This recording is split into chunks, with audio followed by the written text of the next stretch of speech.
If you like the story, you can support the author on Patreon. Link is in the description. Chapter 51. Time flies, a few days have passed. Syrup Village, Port. The sun is as bright as spring, and the breeze is delicate. On the calm sea, sparkling. Flocks of seagulls circled around the port, sometimes landing and sometimes singing joyfully. As if they also want to witness Going Mary's maiden voyage. With the joint efforts of almost all the labor force in Syrup Village, the brand new version of the Golden Mary is 68 meters long and has a net height of 32 meters. It is no longer the little ship in the original plot with a length of 10 meters and a height of 10 meters. The whole ship is still powered by sails, and adopts a three-masted sailing ship structure, which enables it to achieve superior speed when fully sailed. The hull has a total of 10 cannons. 1 door at the bow, 1 door at the stern, and 8 gates on both sides. Full of firepower. Because the design is from Mary, the bow is still the classic sheep head shape. This is also Luffy's future special seat. It's unbelievable. I will be the captain of such a big ship. Usopp is standing on the side of the ship, looking from the front deck to the direction of the back deck. He can't see the end at a glance. This guy can be cheeky. Even if everyone ignores him as the captain, he still regards himself as the captain. A lot of money, a lot of money. Nami stood next to Logan, talking non-stop. Zoro, who was 2 meters away, frowned. Where is it? Why didn't I see it? The next moment, I heard Nami's wow, and cried, a lot of money has gone.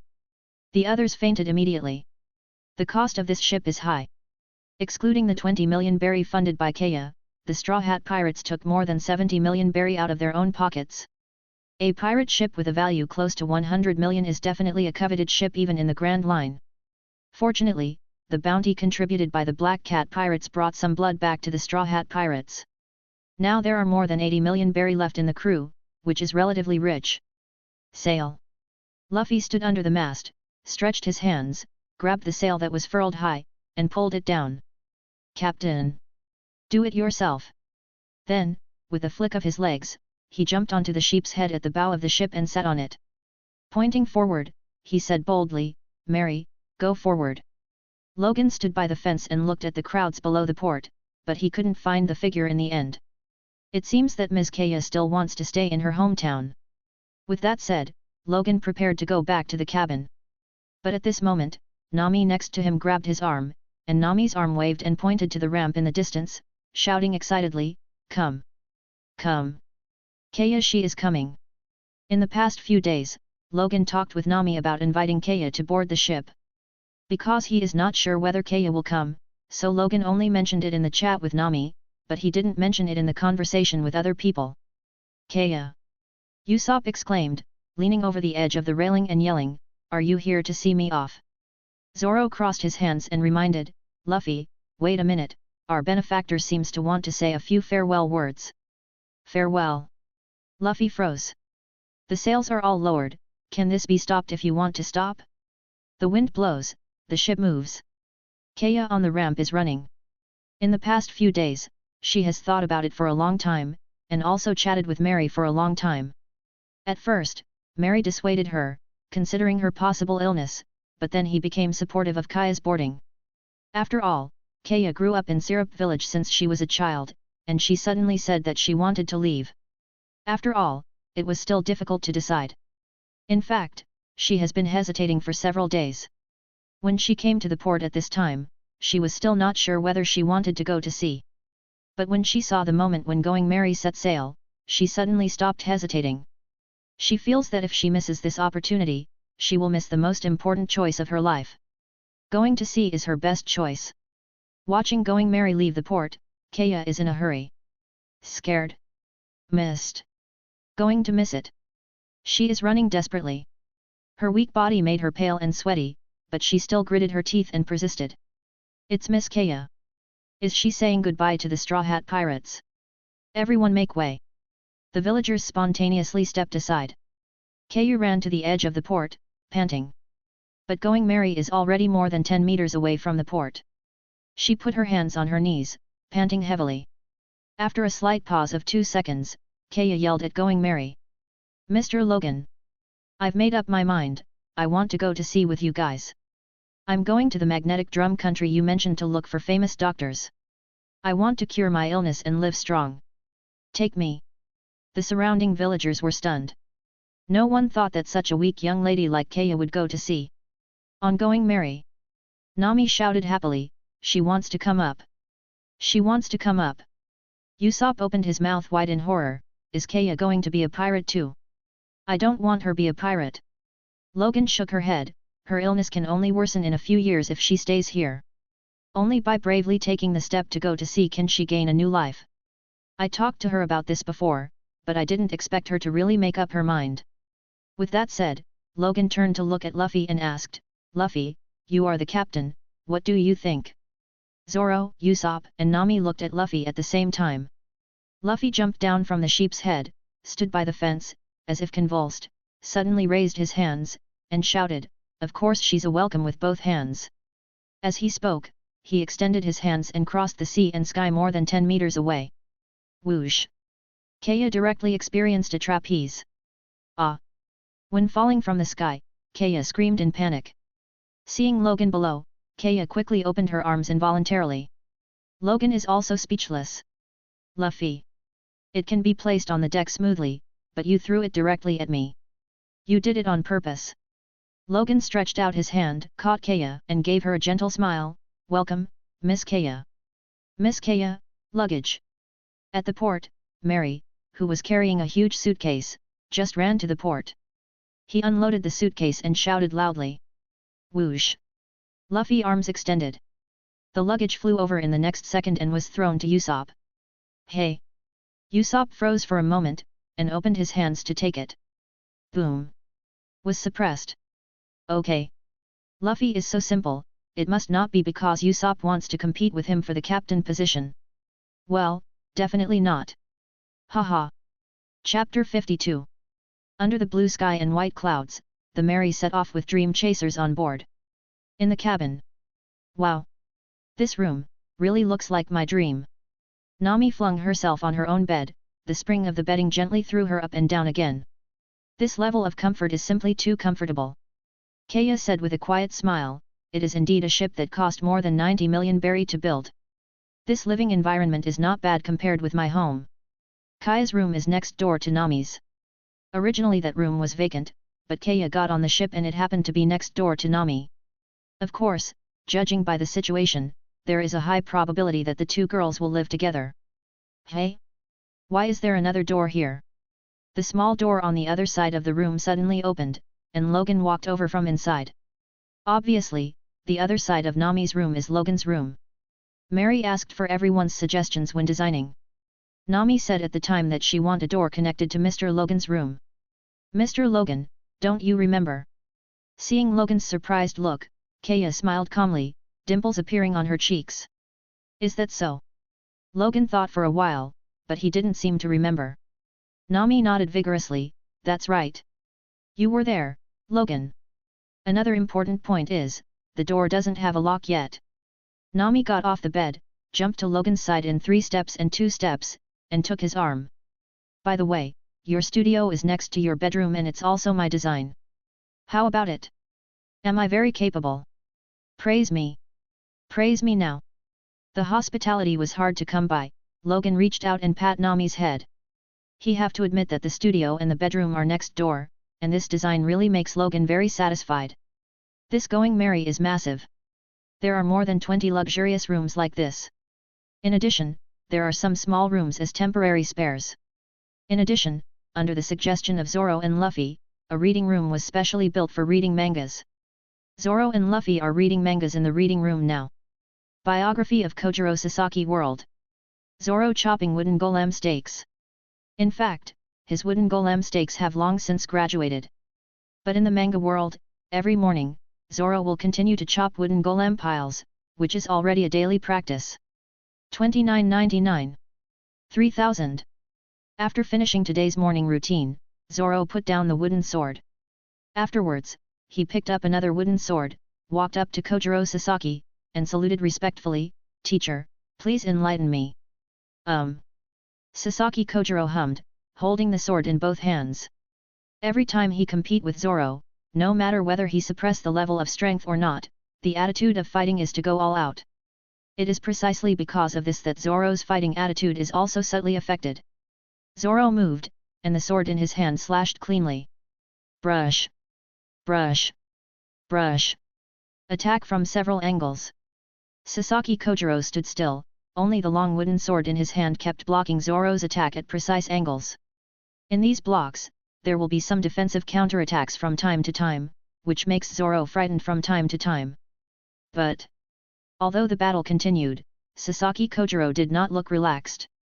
While fighting, he seriously commented, "That's right, it's been such a long time this time, and your slashing accuracy still hasn't dropped in the slightest. Thank you, teacher, for your compliment." Zoro nodded, struck with his sword, and pulled away in an instant. He suddenly changed from holding a sword in one hand to holding a sword in two hands. With both hands back on the left cheek, the aura of the whole person suddenly changed. "Are you going to show me the results of this period of training?" Seeing this scene, Kojiro Sasaki realized something in his heart, and even looked forward to it. After all, which strongman doesn't want his unique skills to be passed on? He glanced at the length of the wooden sword in Zoro's hand, then put down the wooden sword in his hand, and replaced it with a wooden sword a little longer than Zoro. "Teacher, please enlighten me." As the voice fell, Zoro's slightly closed eyes suddenly opened. "Move your foot and take a step forward." At the same time, the sword he held in both hands slashed forward. Cross-cut. Cut vertically. Cross-cut. Zoro made a total of 3 cuts. But the 3 sabers seemed to have no sequence, and they slashed from 3 directions at the same time. Approaching Sasaki Kojiro from 3 directions. Genius! When he saw Zoro's move clearly, Kojiro Sasaki's eyes lit up. He knew very well that even if he used this trick himself, it would not be much more perfect than Zoro. Sasaki Kojiro felt the 3-way slash, and for a short moment, a gratified smile appeared on his face. The next moment, he moved back a step. "The long wooden sword in your hand is barreled forward." Boom! Zoro's offensive came to an abrupt end. "Hey? Didn't work." Looking at the wooden sword against his hand, Zoro was a little stunned. "No. You have successfully mastered the secret skill Tsubamegaeshi, swallow reversal, but, you have to remember that the distance of this technique is about 3 meters. No matter who is within 3 meters, as long as the weapon is shorter than your sword, he will definitely lose." Sasaki Kojiro explained. Zoro looked at the length of the wooden sword in Sasaki Kojiro's hand, and immediately understood why Sasaki Kojiro changed to a long sword just now. "It seems." "Thank you, teacher." Feeling the experience of using Tsubamegaeshi, swallow reversal, just now, Zoro realized the true meaning of Tsubamegaeshi, swallow reversal, belatedly. In the world, there is no move that can be unconditionally invincible. But, if you can achieve invincibility under limited conditions, then this move is worthy of invincible. Chapter 53. Time flies, a few days have passed. In Kaya's room. Kaya was lying on the bed, pale, with a hot towel on her forehead. When she first went to sea, Kaya was still very happy. But after sailing at sea for a few days, Kaya's weak constitution began to cause trouble. Originally, if she was only weak, she could still persevere. But the captain didn't have a decent cook, so the food was not so coordinated and the nutrition was not balanced. It was not even clear whether there was a lack of essential vitamins for the human body. As a result, Kaya was naturally bedridden. Fortunately, with Nami by her side, Kaya was not so sad, but rather happy that she could persevere. She firmly believes that she will be able to persist until the island that Logan mentioned that rich in famous doctors. The future must be bright. Is Kaya feeling better today? The door opened, and Logan and Usopp came in. Logan held a bowl of porridge and handed it to Nami. Nami took it and stirred it gently while blowing away the heat. "Smell good." Kaya was already hungry, so when she smelled the scent, her stomach started to growl. "Of course, this is Logan's porridge, even I haven't get the chance to eat it." Nami expressed jealousy half-jokingly. "There should be enough for a bowl in the pot, you can eat it later." Logan shrugged. It was not impossible for him to cook porridge. No one in this ship can cook porridge. Fortunately, he is a transmigrator, and in his previous life he was also an otaku who could eat and cook, so he can still do some simple healthcare meal. But if they want a chef, then he is definitely not qualified. Usopp actually wants to do something for Kaya, but he grow up alone, he eats casually, how can he cook such delicate porridge? He looked at Kaya and clenched his fists to cheer her up. Kaya, don't worry, there are many excellent chefs in the place, Logan said. As long as one of them is willing to board our ship, you don't have to worry about lack of nutrition in the future. Kaya smiled hard, well, everyone treats me so well, I can persevere. It used to be a life of one person, but now there are so many partners together, this kind of life is very new for Kaya. Even with such difficulties, she can persevere. Logan took out a nautical chart, looked at it, and handed it to Nami. Are we almost there? Nami took the chart and looked out the window for a while. She nodded, yes, it is estimated that in a while, we will arrive at the sea restaurant Baratai. Well, Nami, you stay here and take care of Kaya, Usopp and I will go to the deck to have a look.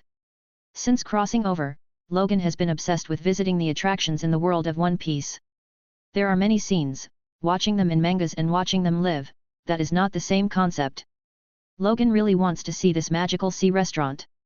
If he remember correctly, when the plot reaches this point, there will also be a showdown between the world's #1 swordsman and the future's #1 swordsman. How could such a thing be missed? Logan and Usopp came to the deck, and Zoro was looking forward at the bow. And Luffy was in his special seat. Look, there is a big fish out there. Luffy stood up suddenly and pointed into the distance. Big fish. Zoro frowned, and then said with a look of disgust, idiot, that's a fish-shaped ship. Yes, that is the destination of our trip, the sea restaurant Baratai. Logan walked to Zoro and said. Wow! Really? Hearing this, Luffy was so excited that he raised his hands high, I can finally taste the delicacy here. Hey, hey! Don't forget, we are here to find the chef, so don't forget about business. 10 minutes later, Going Merry continued to approach Baratai. Around Baratai, there are many other ships, which come to eat. However, when they approached, the fog dissipated a little, and one ship seemed out of place. It was a dilapidated ship, but a big one. Although smaller than Going Merry, it has 4 masts. It needs so much power, it looks like a ship made for war. This is... Seeing this ship, Logan recalled it in his mind, and immediately understood. This is the warship of Krieg, the overlord of the East Blue. According to the original plot, this ship arrived after the arrival of the Straw Hat pirates. Now, the Straw Hats have been delayed for a few days in Syrup Village, but the new Going Merry is much faster than the original. This makes the time on the road slowly saved. But seeing Krieg's warship, Logan determined that the current timeline is still slower than the original plot. Usopp's eyes widened, this ship, why does it look like a piece of shit? Zoro nodded, looks like it survived a severe storm. It's not as beautiful as our ship anyway. Luffy chuckled. While talking, suddenly... Brush! Above the surface of the sea, a beam of sword energy soared into the sky. Boom! The moment the sword energy passed over the Krieg warship, the warship burst like a watermelon that had been hit. Chapter 54. Oh! The sudden appearance directly caused Luffy and Usopp, 2 guys who had never seen the world, to open their mouths wide in shock, and their eyeballs were about to pop out. Zoro is slightly better, but his face is also stiff and sweating. So strong. Although he didn't see who was making the attack, just relying on this sword energy, a fool could guess that the other party was a powerful swordsman. Yes, that person is coming. Logan recalled the plot. There is no doubt that the man with Rinnegan is coming. What? Help! On the tattered and exploded pirate ship, horrified shouts continued. And on the deck of the sea restaurant Baratai, a large number of people rushed out at this time. There are diners. There is chefs. There is Marine. And Pirate Krieg.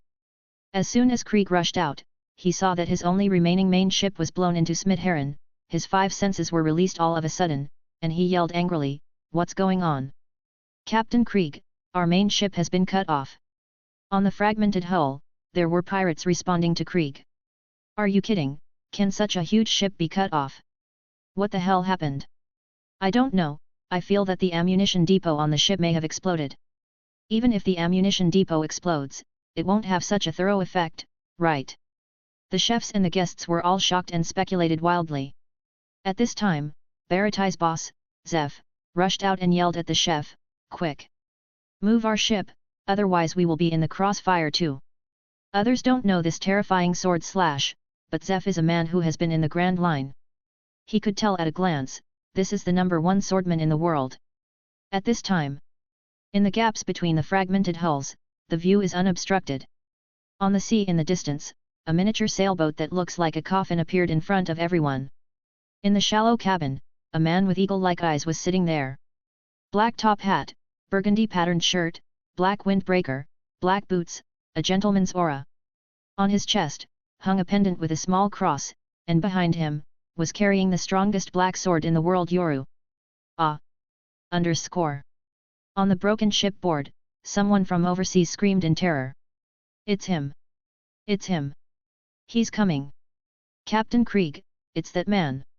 The man who single-handedly defeated our entire fleet is here. He has been chasing here, he must have come to kill us. The surviving pirates of the Krieg fleet had just escaped from the brink of starvation, but in a blink of an eye, they encountered this god of death. Collapsed. They are totally broken. Bastard. Krieg's face no longer has the arrogance he treated the chefs just now, replaced by sweat oozing, frightened and sluggish. As the captain of 50 pirate ships, Krieg was eager to enter the Grand Line just a few days ago. But as soon as he entered, he met this man in front of him. Swipe swipe. Krieg saw the shadows of swords and swords all over the sky, and the sword energy split the waves. In the blink of an eye, the big fleet he was so proud of turned into rubble on the sea. If it wasn't for a storm that happened to come at that time, his life would have been lost at that time. But now, the man chased him to this place. Krieg didn't even have the slightest thought of trying to resist, his hands and feet were cold. Not far behind him, a blonde-haired chef in a tuxedo with a cigarette in the corner of his mouth subconsciously said, "This is the man who wiped out 50 warships by himself."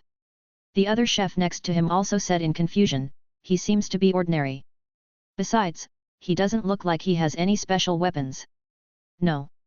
That his weapon on his back," Zeph said solemnly. Hearing this, the chef who was confused just now opened his mouth wide. What? Could it be that he chopped off 50 warships with that sword? Yes. Zeph nodded seriously, then clasped his hands in front of him, and said in an unquestionable tone, "My hawk is synonymous with sword master, he is the #1 in swordman in the world." "Ah! What kind of hatred do we have with you? Why are you chasing us all over the world?" At this time, a pirate seemed to have collapsed, and he yelled at my hawk like crazy in despair. My hawk didn't look sideways, but tilted his head slightly, and said calmly to pass the time. "What? Damn it! It's saying that it's killing time." The collapsed pirate seemed to have forgotten his fear, pulled out the double guns that had accompanied him for many years, and shot wildly at my hawk. All the bullets in the 2 guns were fired in one go.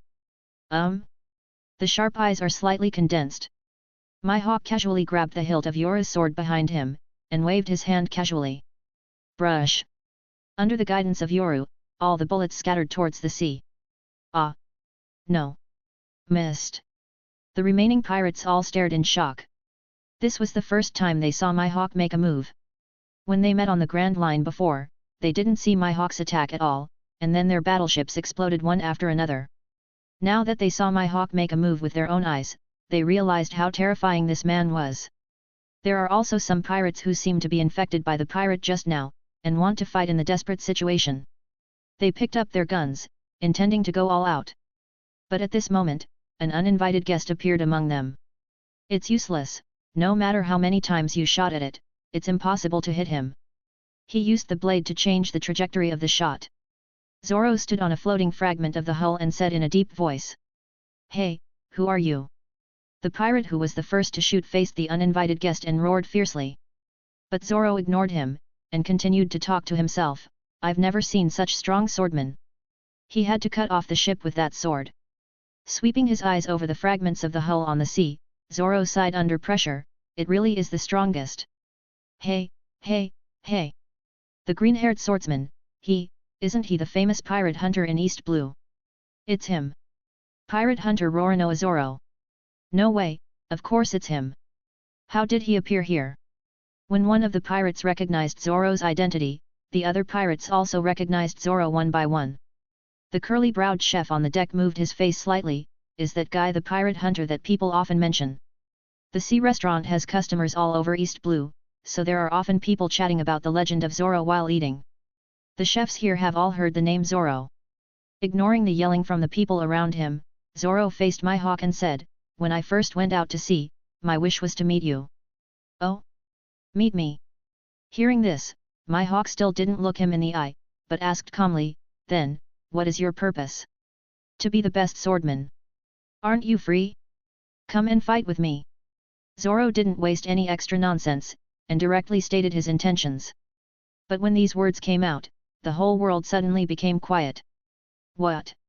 The people around, whether they are pirates, chefs, or marines.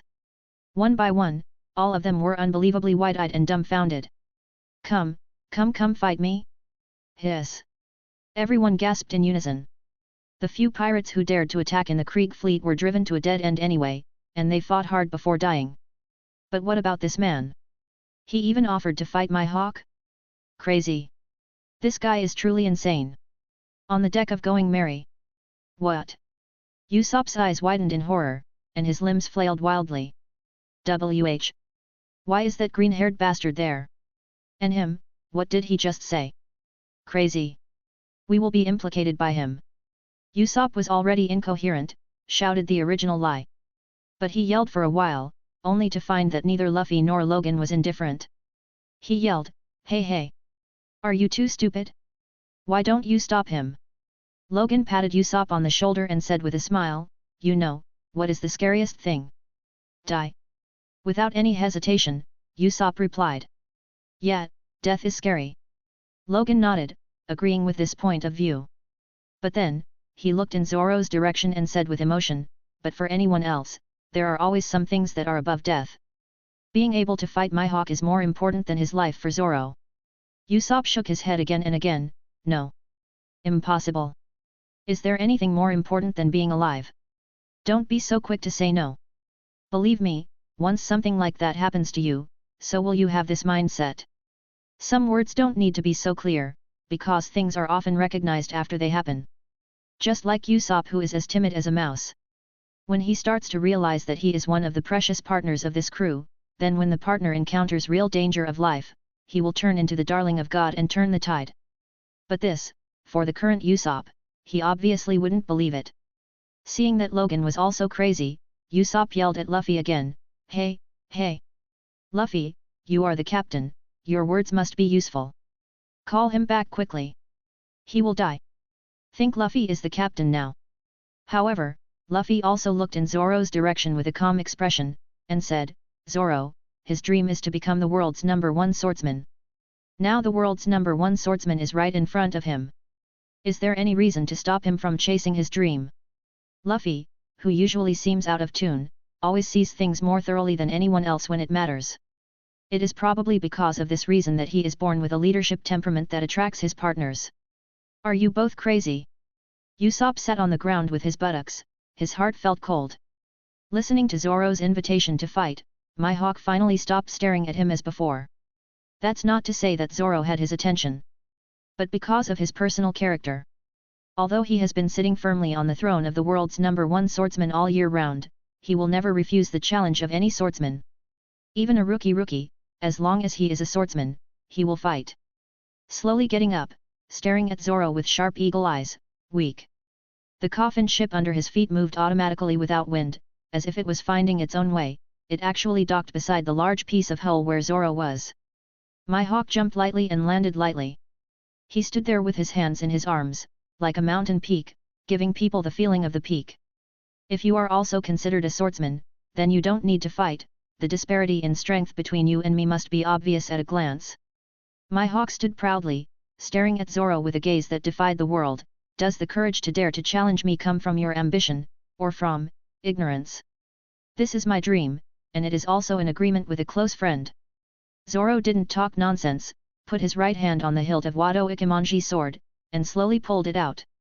He looked at Mihawk and said honestly, "To be honest, I didn't expect to meet you so soon. Are you still determined to fight?" "It's no good."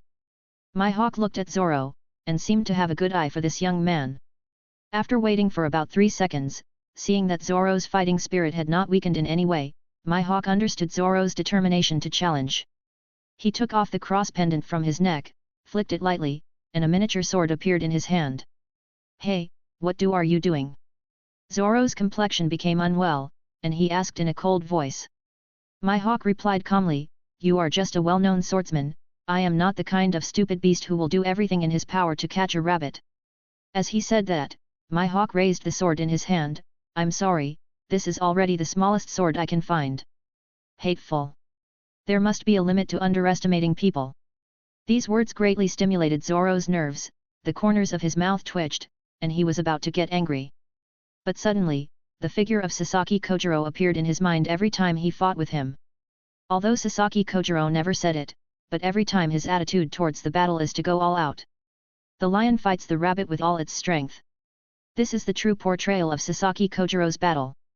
Zoro has also been deeply influenced by this fighting attitude during his long-term practice. The next moment, Zoro calmed down. "Oh? You actually adjusted your mentality so quickly." Sensing Zoro's emotional changes, Mihawk's eyes showed a touch of surprise, and even a hint of appreciation. Zoro stared at Mihawk earnestly. "I learned one thing in the process of practicing with my teacher." "What's the matter?" Mihawk asked lightly. "That's the attitude towards fighting." As he spoke, Wado Ikemonji's sword pointed forward. "Here I come." Chapter 55. Brush. Zoro slashed out with one sword. There is no extra bells and whistles, but this sword is full of thickness. Mihawk casually handed the sword forward, and exchanged blows. Brush. Zoro strikes again. Mihawk still blocked it casually. Swipe swipe. Zoro kept slashing, and the accuracy of the sword has never changed at all. Dang dang dang dang dang dang dang dang. The cross sword is like a fetish in Mihawk's hands, accurately blocking every slash of Soran. However, unlike the initial ignorance, Mihawk's attitude towards Zoro has changed a little bit. Of course, it's just a little bit. Your sword accuracy has not changed at all. It seems that you have a good master. While fighting, Mihawk commented. Yes, my masters are very good. Both Chaos Hero and Sasaki Kojiro have far-reaching significance to Zoro's swordsmanship. Masters? Interesting. Hearing this, the corners of Mihawk's mouth slightly raised, and then he said fiercely, "But, is this all your ability?" Controlling the cross sword in one hand, Mihawk raised the other hand leisurely, and pinched Zoro's index finger and thumb together. Hateful. Although Zoro tried his best to control his mind. But I have to say, facing a guy like Mihawk who wants to kill but can't do anything is really exciting. One sword-style wooden golem pile. Zoro was furious, and the Wado Ikemonji sword in his hand suddenly changed its direction, turned to raising his hands, and slashed at Mihawk from top to bottom. This is a move that Zoro imitated during the training of splitting wooden golem piles. Steady. Accurate. Ruthless. Hit all the strength on the point of the blade, chopping to the point on the head of the opponent wooden golem pile. Oh! Nice moves. Mihawk knows how to do it, and he can see that this trick is not an ordinary coquettish thing. But that's all. Youngster, let me teach you how wide this world is. Mihawk stood where he was, and only moved forward with the cross sword in his hand. When the sword of the cross sword is precisely on Zoro's blade. N.A. Nanny. Feeling the indescribable blocking force, Zoro's pupils opened wide. Hey hey hey! Impossible! With such a small sword, all the attacks of the pirate hunters were wiped out. Is this the strength of the world's #1 swordsman? Too strong. He didn't even use that big sword. The people present were all shocked by Mihawk's strength. Originally everyone only knew that Mihawk was very strong. But when I saw it with my own eyes, I realized that Mihawk was no longer very strong, but ridiculously strong. This sword seems to be just a simple strike with a weapon. But only Zoro himself understands how terrifying Mihawk's sword is. His one sword-style wooden golem pile hits all the power on one point of the blade, and smashes all the enemies in front of him with a single-handedly powerful spirit. The location where Mihawk's cross sword hit was exactly the point on the edge of the blade that Zoro hit. Zoro's sword was so fast that ordinary people couldn't react at all.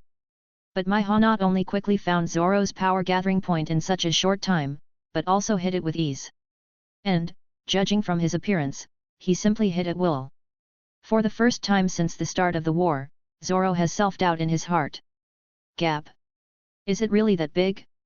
He cannot accept. Power surged from his arms, and Zoro let out an explosive roar. He pushed hard, pushing himself and Mihawk 2 steps away. This distance is exactly 3 meters. What? Looks like you still have an ace on your sleeve. Mihawk glanced at Zoro lightly, looking forward to it. After all, this is so boring. He was so bored that he was woken up by the Krieg Grand Fleet, so he cut up all the pirate ships in the Krieg Fleet for fun. Now seeing that Zoro still has the stamina, of course it will be very interesting. Yes, the next move is a secret technique passed down from my master. If you still use that sword, you may die. Zoro looked at Mihawk seriously. While speaking, he held the hilt of Wado Ikemonji sword with one hand, and the tip of the sword pointed downward obliquely. Then, hold the hilt of the sword with both hands and pull it to the side of the right face. Secret technique? I like it. What could be more interesting to a true great swordsman than the collision of swordsmanship? The secret technique inherited from the master, that is the true portrayal of the other master's swordsmanship. It is good. Very good. Mihawk picked up the cross sword and posed. From ignoring just now to putting on a stance now, Mihawk has paid more attention to it than before. Let's take it seriously. Seeing that Mihawk was still fighting with the small sword, Zoro stopped reminding him. When he moved his feet, Wado Ikemonji sword in his hand was split forward. Brush. Slash. Brush. Right side chop. Brush. Slash left. A cut based on the real world. In addition, it is fast enough to ignore the concepts of time and space, and overlap the left and right cuts at the same time. From the three sides approaching the blade almost at the same time, it has completely surpassed various elements such as speed, precision, and false moves, and is almost comparable to the existence of magic. This is Sasaki Kojiro's ultimate must-kill Tsubame Gaishi, swallow reversal. When faced with Zoro's trick, Mihawk's face suddenly changed. FT. He is the world's greatest swordsman. Whether it is the practice of armament haki or observation haki, they are all at the top of the pyramid in this world. He was able to easily deal with Zoro's full attack with a cross sword, and it was also because of the super powerful observation haki. However, when he faced this move, his expression became very ugly. Observation haki used to the max at this moment. Somehow, he seemed to have a premonition that his head was about to be chopped off. Under this crazy warning, Mihawk immediately switched from offense to defense without hesitation. But in this way, a bigger shock came. Mihawk's unbelievable discovery. His observation haki has fully locked all the opponent's attack tracks. But, so what? Because no matter what, he couldn't defend these three swords' energy at the same time. At least one sword will surely land on his neck. How is this possible?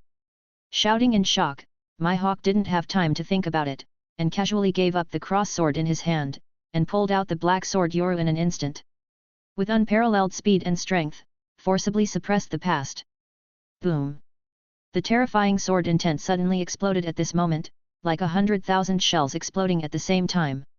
In just the moment of the exchange of blows, Mihawk had already appeared more than 10 meters away, and Zoro was also instantly blown away by this terrifying wave of sword intent. Boom! Dash! Zoro fell to the ground, as if his internal organs were displaced by the sword energy. But in his hand, he still firmly grasped the Wado Ikemonji sword. It's a sword, but it's not just a sword. It is the dream that Kuina pinned on him here. He grabbed the sword, and even though his body was bruised, he still used the sword to force himself to stand up. As expected, he is indeed the strongest. Looking at Mihawk on the opposite side, Zoro realized the terrible gap in hard power. Hearing Zoro's praise, Mihawk's face twitched slightly. This is the first time since he rose to fame, he was embarrassed when he heard other people's praise. He touched his left neck with his right hand. A tiny scratch hurt slightly. This was caused by Zoro's blow just now. If it wasn't for the fact that the opponent hadn't mastered armament haki and observation haki, then the consequences of this blow would not only have left this shallow scratch on his neck. Although Mihawk changed to Yoru in time, it was an on-the-spot change after all, and he still couldn't completely crack Zoro's Tsubame Gaishi, swallow reversal, secret skill. Of course, this is not to say that only a long sword can crack Tsubame Gaishi, swallow reversal. Quite the opposite. If there is no absolute strength, even if the sword is long, Mihawk knew very well that he was able to forcibly turn things around just now because the powerful haki was released suddenly, which affected Zoro's moves and gave him a chance to retreat. Although he won this duel, in Mihawk's eyes, he actually lost. He slowly inserted the black sword back into the scabbard behind him, and then picked up the cross sword that he had thrown on the ground just now. Looking at Zoro, "Swordsman, what is your name?" "Roronoa, Zoro." Seeing Mihawk put away the sword, Zoro also inserted his sword into the scabbard. Although he was seriously injured at this time, he still stood forcibly. "Roronoa. Zoro, good." Thinking carefully about the name, Mihawk remembered the name deeply in his mind, and he said again, "During the battle just now, you said that you learned an attitude towards fighting while practicing with your teacher. What kind of attitude is that?" Zoro heard the words, and the voice of Sasaki Kojiro appeared unconsciously in his mind. He said sincerely, "The lion fights the rabbit with all his strength." The lion fights the rabbit with all its strength. Mihawk's sharp eyes reveal a complicated look. Once upon a time, when he was a hot-blooded young swordsman, why wasn't he a lion fights a rabbit with all his strength person?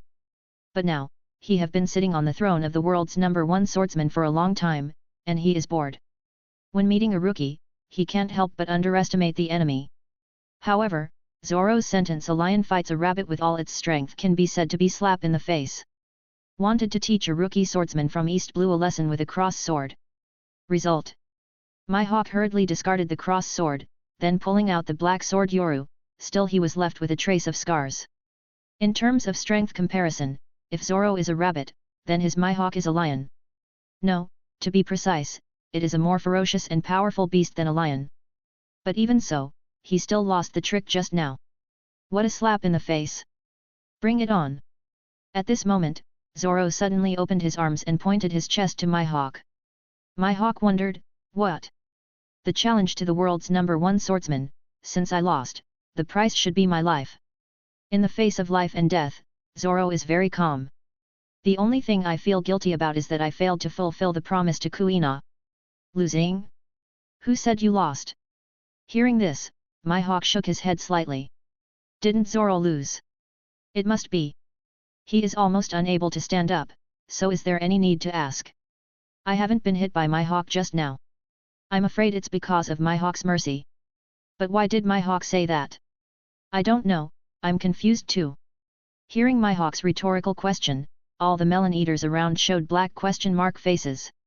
This is not lost, what is it? Do you still want to say that you lost? What do you mean? Zoro stared slightly. Mihawk said, a duel between swordsmen, if you only look at the result, it will be meaningless. What did you call that move just now? Sub-aim gaishi, swallow reversal. Zoro said. It is good. Mihawk nodded, he was still thinking about sub-aim gaishi, swallow reversal, move in his mind. After a while, he solemnly said to Zoro, I lost this battle. What? Hey. Am I hallucinating? No. No way. Mihawk said he lost. My god. This is the world's #1 swordsman. Everyone was stunned by Mihawk's words. In the restaurant on the sea, there was a person who happened to be a reporter from the news agency. He was holding a video phone snail, and was frantically filming. Big news! Big news! What are you saying? Zoro is furious. A scholar can be killed, but not humiliated. Can such things as victory or defeat be given away casually? Mihawk was still calm, and he pointed to the scratches on his neck with his fingers. Here, everything has been proven. Hiss. Mihawk is injured. It's the neck. This is the key point. No wonder Mihawk said he lost. It seems that he suffered internal injuries. Maybe it's true. Then let's put it this way, isn't the name of the world's #1 swordsman just? A new world's #1 swordsman has been born. When seeing Mihawk injured, people couldn't calm down anymore. Although everyone thinks that Zoro lost, Mihawk himself said that he lost. How the hell does this count? Will the title of the world's #1 swordsman change hands? The reporter who was the most excited was about to lose. He held up the video phone in his hand and quickly took pictures one after another. However, there are some things that others don't know, but Zoro knows. Bastard! That wound was left on purpose by yourself. Zoro was furious, and he glared at my hawk. You are such a powerful guy, the power of releasing haki can't be only a little bit like just now. If your haki is a little bigger. At this point, my moves will be further affected, and it is impossible to leave a wound on your neck. Something like haki. Although Zoro doesn't have it, Luffy does. Zoro sparred with Luffy when he was free. Although the haki I felt from my hawk just now is stronger than Luffy's haki, but not unreasonably strong. And this is the biggest unreasonable. Hearing this, my hawk said in a deep voice, a little bigger, and you will die. Haha. Zoro smiled wryly. Do I still need an opponent to consider my life or death? Is the difference really that big? And at this moment, I continued. Roronoa Zoro, the you are right now, you still can't bear the consequences of being the world's #1 swordsman. Live well and continue to grow savagely. I will be waiting for you on the throne of the world's #1 swordsman. Chapter 56. The coffin sail ship departs. My hawk left with satisfaction. This trip to East Blue, to meet a swordsman like Zoro, is a worthwhile trip for my hawk. In the world of pirates, there are many powerful swordsmen. Some joined the Yonko, and some formed their own groups. But only my hawk is a very special one. He is indifferent to fame and wealth, and his only hobby is to pursue the way of swordsmanship. As a result, he gradually felt the invincible loneliness on his way of swordsmanship. Originally, Shank could compete with him in swordsmanship, but since Shank lost his left arm, my hawk no longer wanted to compete with Shank in swordsmanship. Now that such a seat is suddenly found in East Blue, how can my hawk not be excited? Although there is a teacher behind Zoro, my hawk didn't think about it. After all, a strong man who can teach a swordsman like Zoro and has the secret skill of Tsubame-gaishi, swallow reversal, should have been famous for a long time. But in this sea, my hawk has never heard of such a person. That means there are only two possibilities. 1. This person is indifferent to fame and fortune, and is a hermit. The other is that this person has reached the end of his life when he can no longer compete for the title best swordman, and even the secret skill of Tsubame-gaishi, swallow reversal, may only be created in his old age.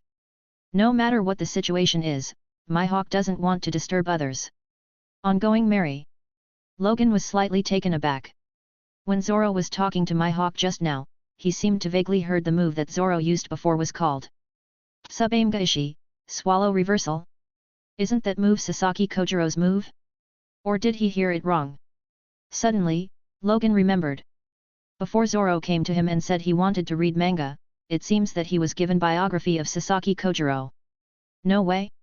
Although the use of Tsubame-gaishi, swallow reversal, is indeed explained in the manga, can you learn such a magical skill just by reading manga? Isn't it too ridiculous? No, he have to ask Zoro. What are you still doing in a daze? Kill him. At this time, Creek on the deck of the sea restaurant Baratai shouted orders to the group of pirates. Ah. Yes. This guy is a pirate hunter, kill him. He beat my hawk, we just need to kill him, and we survive. Come on, brothers. Creek's men rushed towards the seriously injured Zoro, howling. It's not a glorious thing to sneak attack when others are injured. A figure landed behind Zoro, it was Logan impressively. Damn, meddlesome brat, I'll kill you. Attack. The guns in the hands of the pirates immediately greeted Logan. Bang bang bang bang. The bullets sprayed like crazy like a rainstorm. Logan rushed like a phantom. In the blink of an eye, all the flying bullets were caught by Logan. Nanny. He catches the bullet with his bare hands. Damn it. The pirates who were shooting just a moment ago suddenly widened their eyes in horror. Mad. Never seen the world. He stretched out his hand and pointed to the side sea and sky of the pirates. I told you, pay attention to the side too. The pirates subconsciously turned their heads to look, and immediately saw an leg stretching across the sea and sky. That's Luffy's leg. Gomu gomu no whip. Crack. Crack. Crack. Accompanied by a burst of intensive and continuous whipping sounds, these pirates all screamed and were kicked into the sea unconsciously. Nice job, Luffy. Logan turned around and supported Zoro, ignoring those pirates. As for the back, it is safe to leave it to Luffy. Can you hold on? Logan is not worried about Zoro's life. After all, in the original plot, Zoro has encountered more serious injuries than this several times, and he can come back alive and kicking every time. Of course, I can hold on. Zoro is very strong, he coughed twice, and looked at Logan, is my performance just passable? After all, it was Logan who gave him the manga, which gave him the strength to fight Mihawk. In Zoro's heart, he was still very grateful to Logan. Based on the fact that you haven't mastered Haki yet, you can force Mihawk to pull out the black sword Yura to deal with your attack, which is enough to make all swordsmen feel ashamed. For this point, Logan, who has read the original plot, has the most say. A swordsman without Haki versus a swordsman with Haki, what is the real battle like? This can refer to the Mihawk battle Zoro in the original plot. That's a completely one-sided attack. Suddenly thinking of Sub-Aim Gaishi, swallow reversal, Logan asked, did you use Sasaki Kojiro's Sub-Aim Gaishi, swallow reversal, just now? Sure enough. The abilities learned from Logan's mangas cannot escape Logan's eyes. It seems that Luffy is right, Logan knows everything about us in the manga. Thinking of this, Zoro nodded, yes. Thank you for arranging such a good teacher as Sasaki Kojiro for me. Fortunately, I lived up to your wishes and learned Sub-Aim Gaishi, swallow reversal. Why are you thanking me? Logan thought. Logan just give manga for Zoro to read. But who knew that Zoro could comprehend the secret skill of Sub-Aim Gaishi, swallow reversal, just by reading the manga? Please, this is your own talent, okay?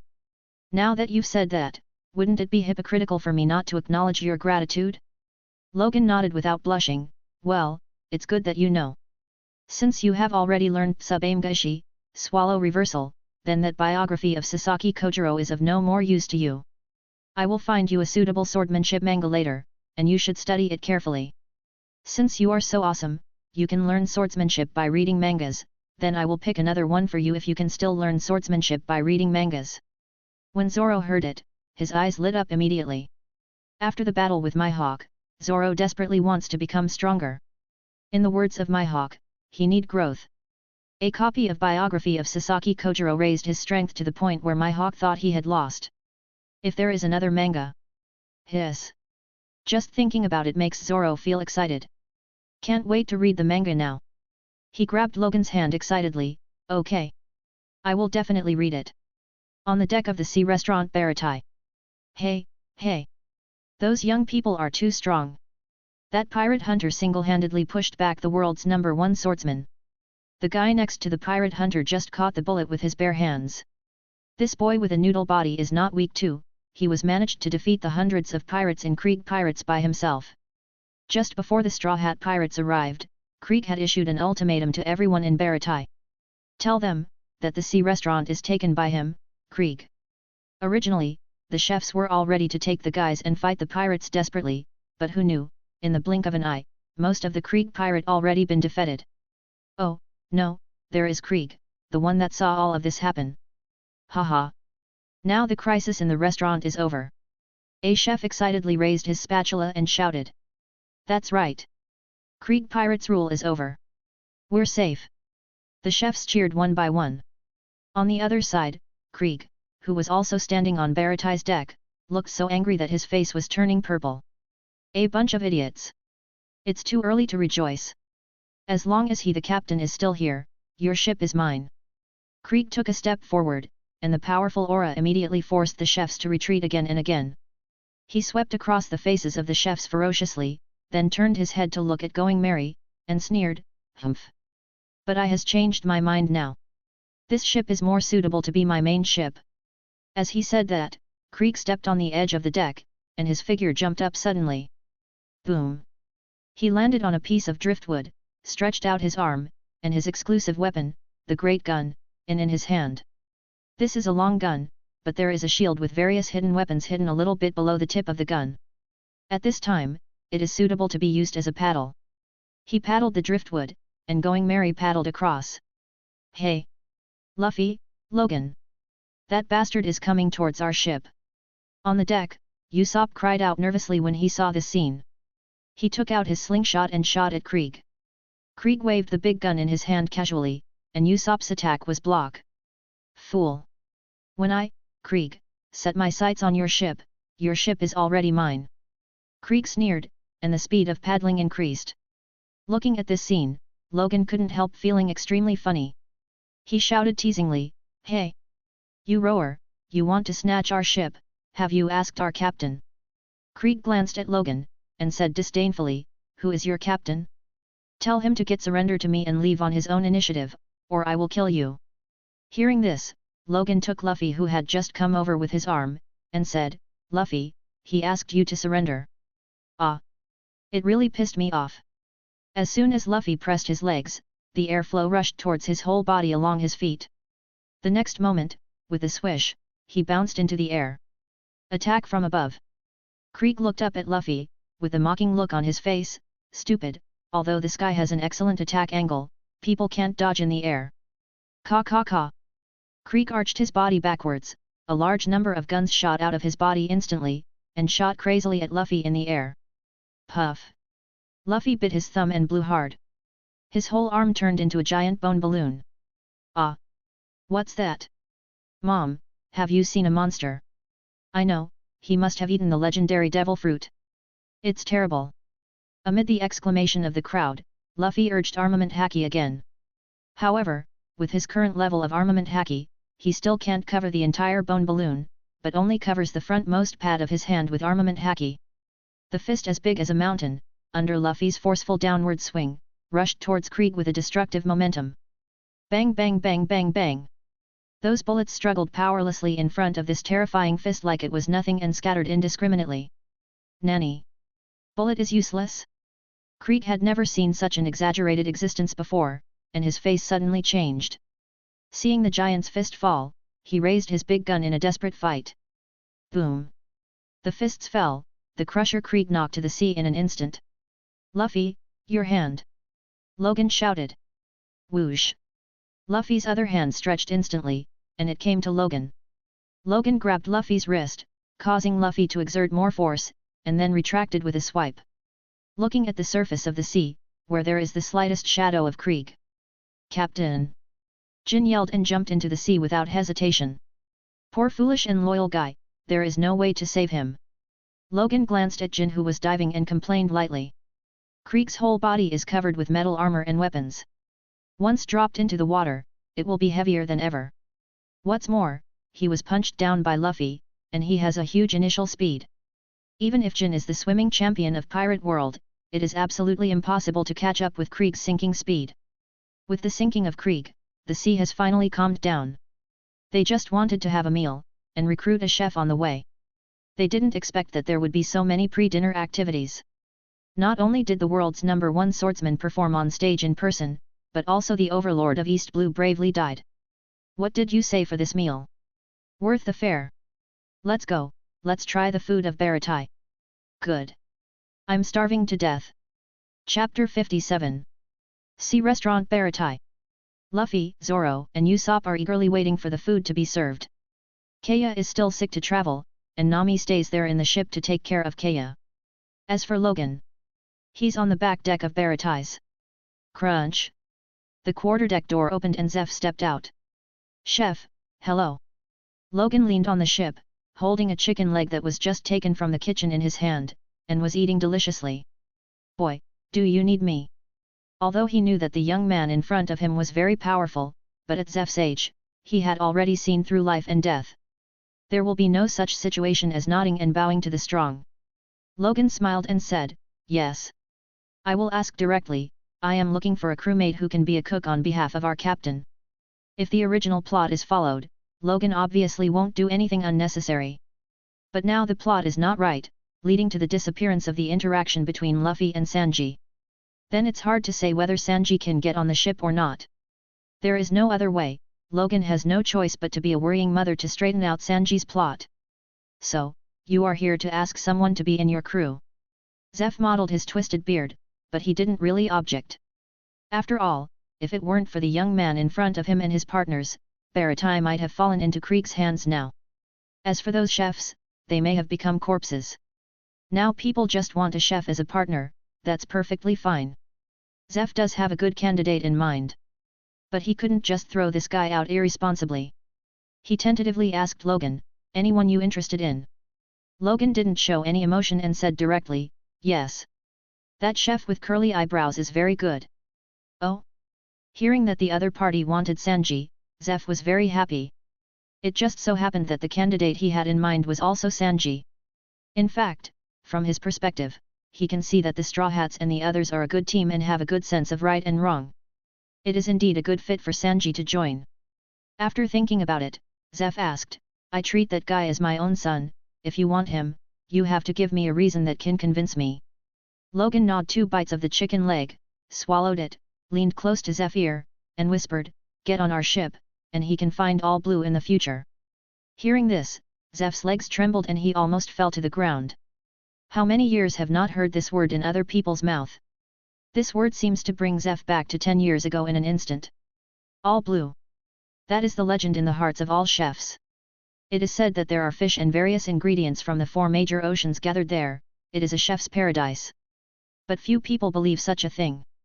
However, Sanji and Zeph happen to be 2 of the very few people who believe in all blue. Since Zeph and Sanji escaped from death, Zeph has opened the sea restaurant Baratai here. But in fact, more than anyone else, he wanted Sanji to leave the little place of East Blue. He himself will definitely not be able to find the all blue in his life. But Sanji is still young, youth is hope. If Sanji can embark on the journey to find the all blue, then not only for his own dream, but also for his old dream. Boy, how do you know that Sanji yearns for the all blue? There was a tremor in Zeph's voice. Logan shrugged, if I say I guessed it, would you believe it? Guess. Like hell Zeph would believe.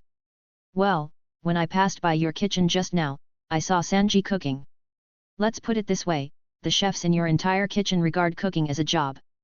Although they take it seriously, they lack soul. And Sanji, he enjoys life for cooking.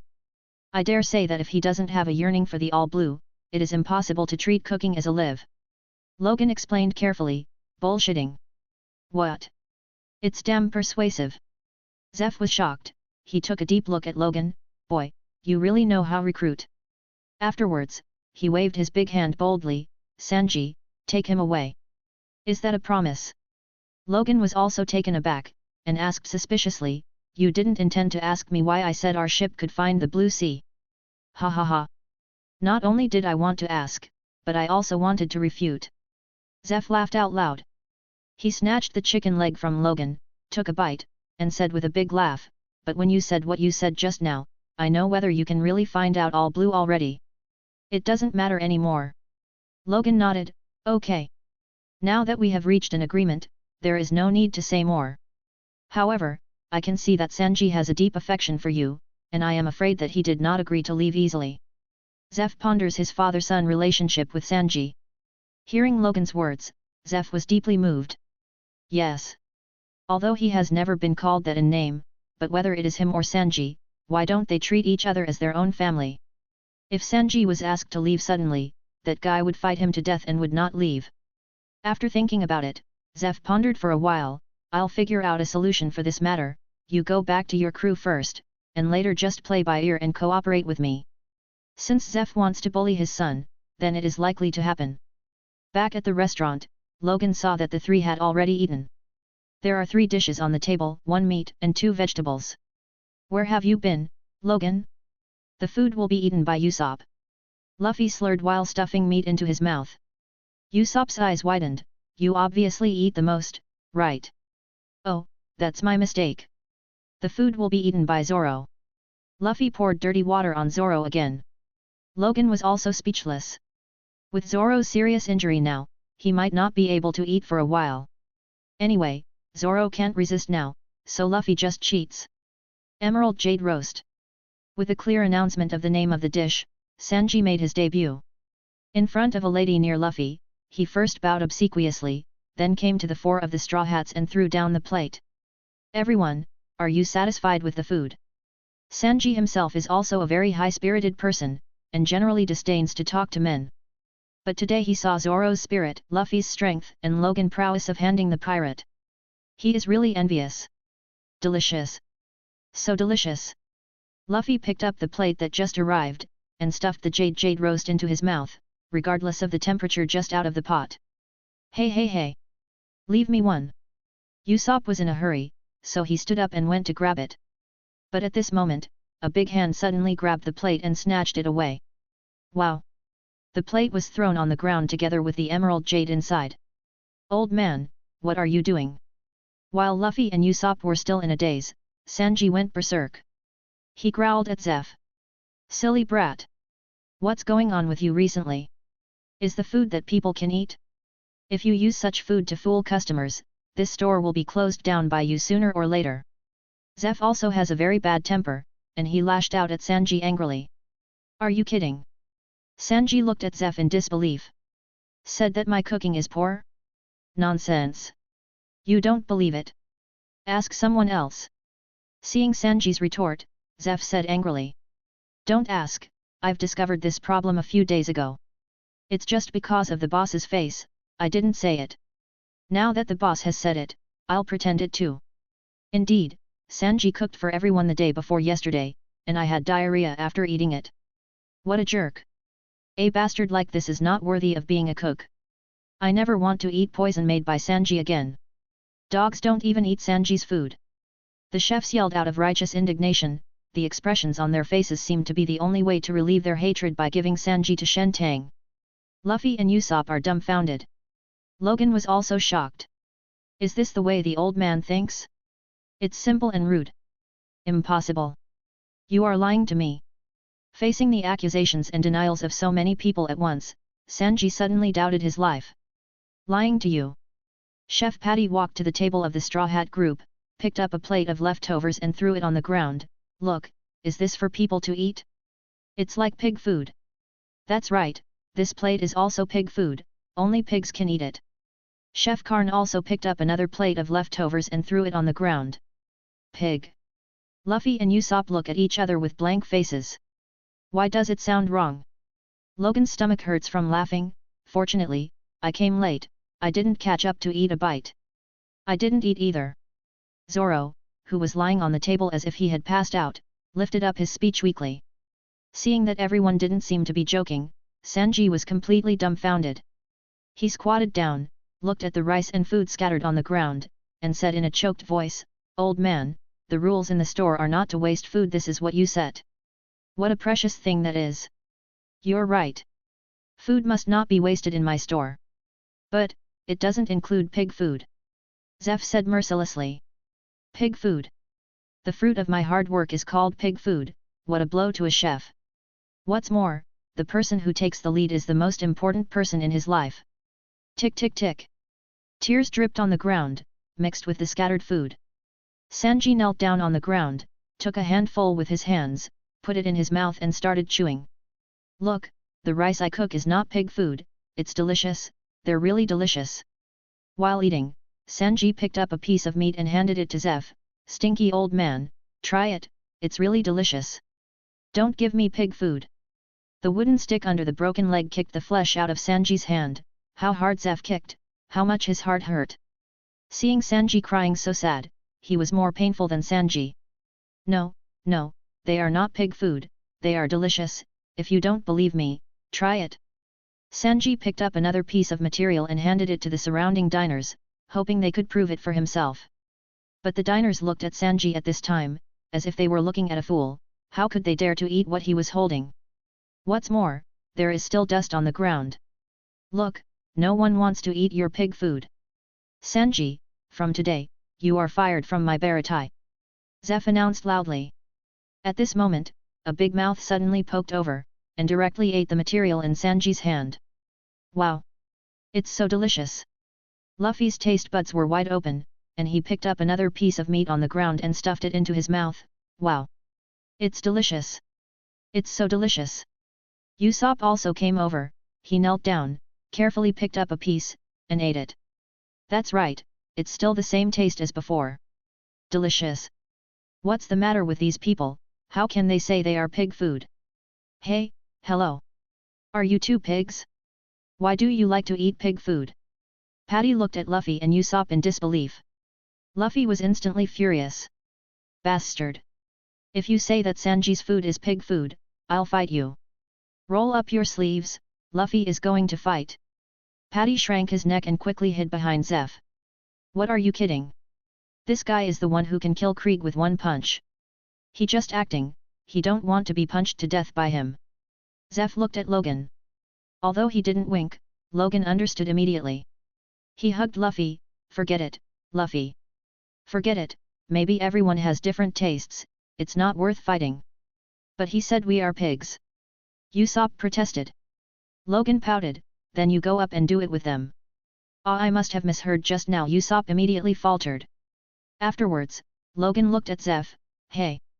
Do you want to keep this man? Zeph replied simply, nonsense.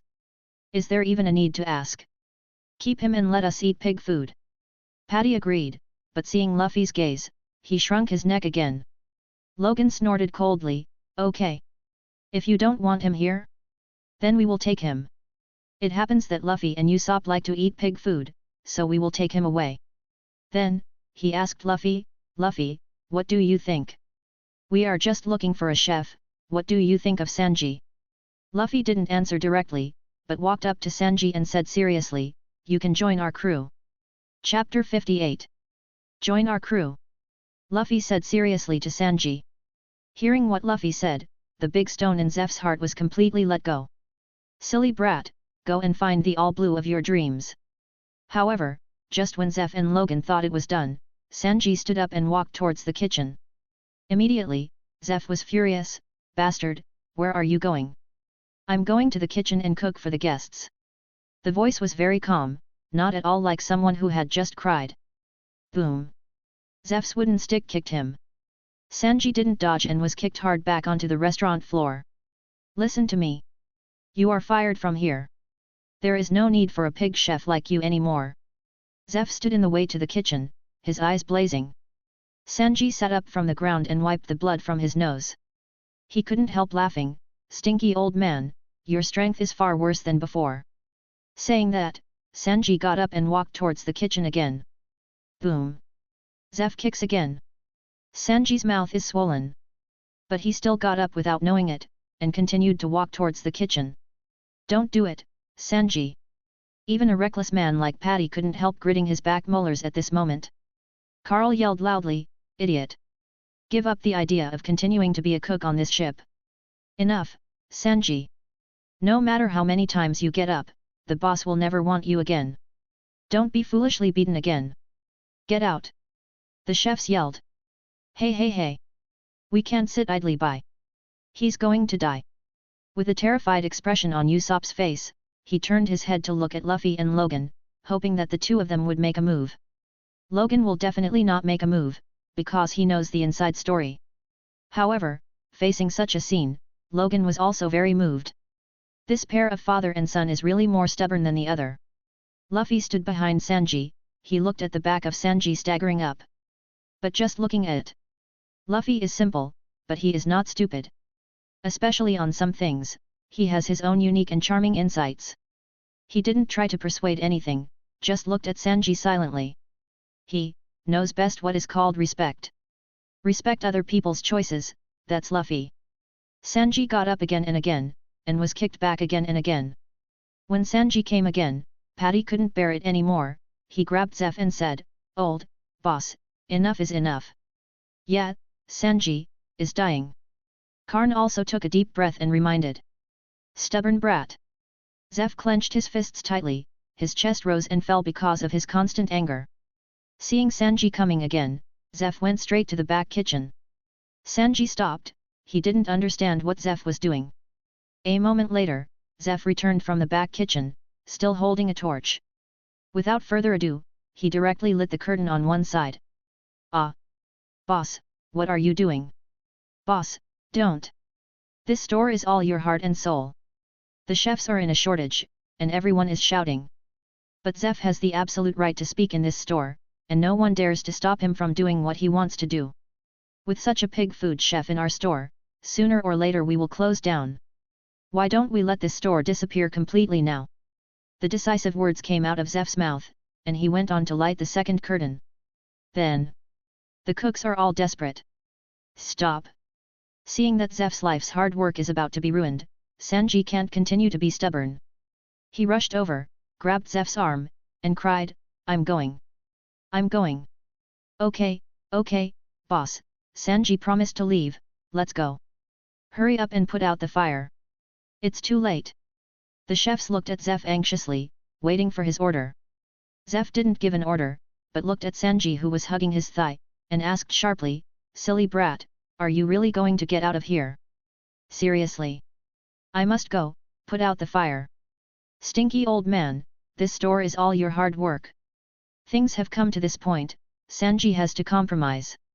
Zeph swung Sanji away, and ordered, "Fire." An hour later. On Baratai's deck. Logan, Luffy, Zoro, and Usopp are standing here. "Is he out yet?" Luffy picked his nostrils and sat on the ground a little bored. "Come on. Don't people have to pack their things?" While talking, Usopp looked towards the entrance of Baratai restaurant, and suddenly, his eyes lit up, "Here he come." The other three looked over immediately. They saw a young man in a black suit stepping out from the front of the restaurant. Alone, the cigarette at the corner of his mouth seemed to be his only luggage. He walked out silently, completely ignoring the chefs standing on both sides of the deck. Of course, the chefs hugged their hands one by one, raised their heads proudly, and didn't mean to talk to Sanji. "Aren't you going to say goodbye to Zeph?" Logan reminded. "Let's say goodbye before we go," Luffy also said. Sanji didn't look back, just spread his hands and said calmly, "It's okay, let's go." Saying that, Sanji stepped towards the string bridge leading to Going Merry. "Goodbye, Sanji." But at this moment, a rough voice came from behind, "Don't catch a cold." The pupils that were originally full of indifference and aloofness suddenly widened. Sanji trembled involuntarily as if he had been electrocuted. "Zeph. He called me Sanji. For so many years, the stinky old man has always called me a stinky brat. Only Sanji understands that the sound of Sanji expresses that Zeph recognizes that he has grown up. This don't catch a cold is full of father's love." Tears instantly broke down the embankment. "Boss Zeph." Sanji turned around abruptly, kneeling on the ground with a swipe. "For so long, I have caused you trouble. Your great kindness. I will never forget it." Saying that, Sanji's head hit the floor heavily.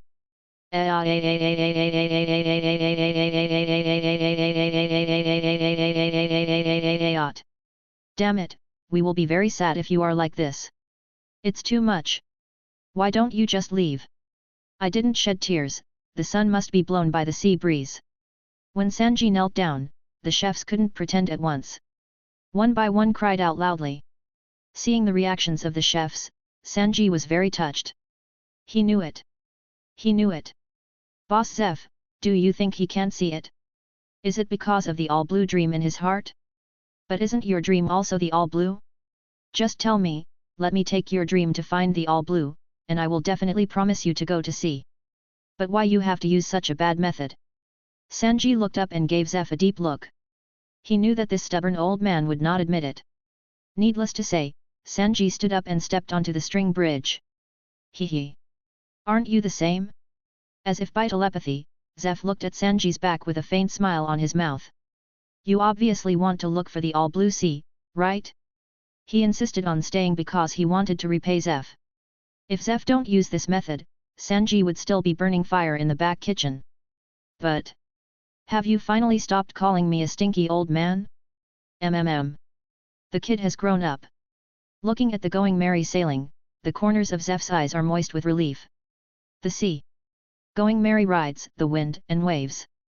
With the current scale of the Merry, as long as there is no storm, East Blue is like walking on flat ground. In the cabin. This is a soup that has just been made to regulate the spleen and stomach. It is specially made for Ms. Kaya. It can help nourish the weak body. Sanji stood at the head of Kaya's bed with a flattering face, and served the hot soup in a gentlemanly manner. "Thank you." Nami took the hot soup, scooped it up with a small spoon, blew it gently, and then fed it to Kaya. "Wow! Nami-chan is so caring. Kaya-chan is also very gentle and cute." Not long after he got on the ship, Sanji already decided that getting on the ship was the best decision he ever made in his life. Creaking, at this moment, the small door of the room opened. "Is Kaya better?" With Sanji's well-crafted food, it should help. Logan came in through the small door. "Well, the food made by Mr. Sanji is really delicious." Kaya drank the soup that Nami handed to her mouth, and praised gratefully. "Ahaha, as long as Kaya-chan likes it, I will make it for you every day." Sanji smiled sheepishly. Then, he looked at the small door where Logan came in just now, and asked curiously, "What's the place over there?" "Oh, it's my room," Logan said. He was in the studio just now, from the studio to his bedroom, and from his bedroom to Nami's bedroom. Now Kaya is in Nami's bedroom. Nani? Hearing this, Sanji's face was full of shock.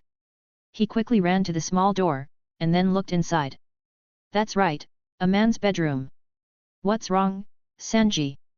Seeing Sanji's "I can't accept it" look, Logan instantly understood his pain, but still asked teasingly.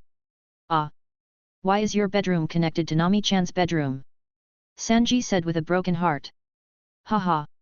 Simply, Logan added fuel to the fire and said, "Oh, that door is not locked yet." As soon as these words came out, Sanji looked at the handle of the small door. Hiss. Actually, unexpectedly, there is really no lock. Ah. Who the hell designed this broken ship? I'm applying for a redesign. The previous designer was too brainless. Sanji screamed hysterically. Well, it was designed by me. Nami blew on the spoon in his hand, fed Kaya, and answered. Ah. This time, Sanji was stunned. In the next moment, he turned into the face of love, so it was designed by the beautiful Nami-chan, no wonder it is so ingenious. Puff. Logan almost sprayed Sanji's face. Sanji felt heartache and couldn't breathe. After a while, he regained his strength. It doesn't matter even if Logan rooms are connected together, Sanji want to conquer the adventures of a ship full of beauties with delicious food. Sanji confidently took out another small pot from the tray. He walked up to Nami, and the gentleman bowed. Beautiful Miss Nami, this is the sea orchid tea you requested. It has been prepared for you. It is good for beauty, refreshment, and brain. Wow, that's great. Seeing this tea, Nami was very happy. Nami-chan likes it, it's so good. Sanji is so happy. Hey, you won the first step.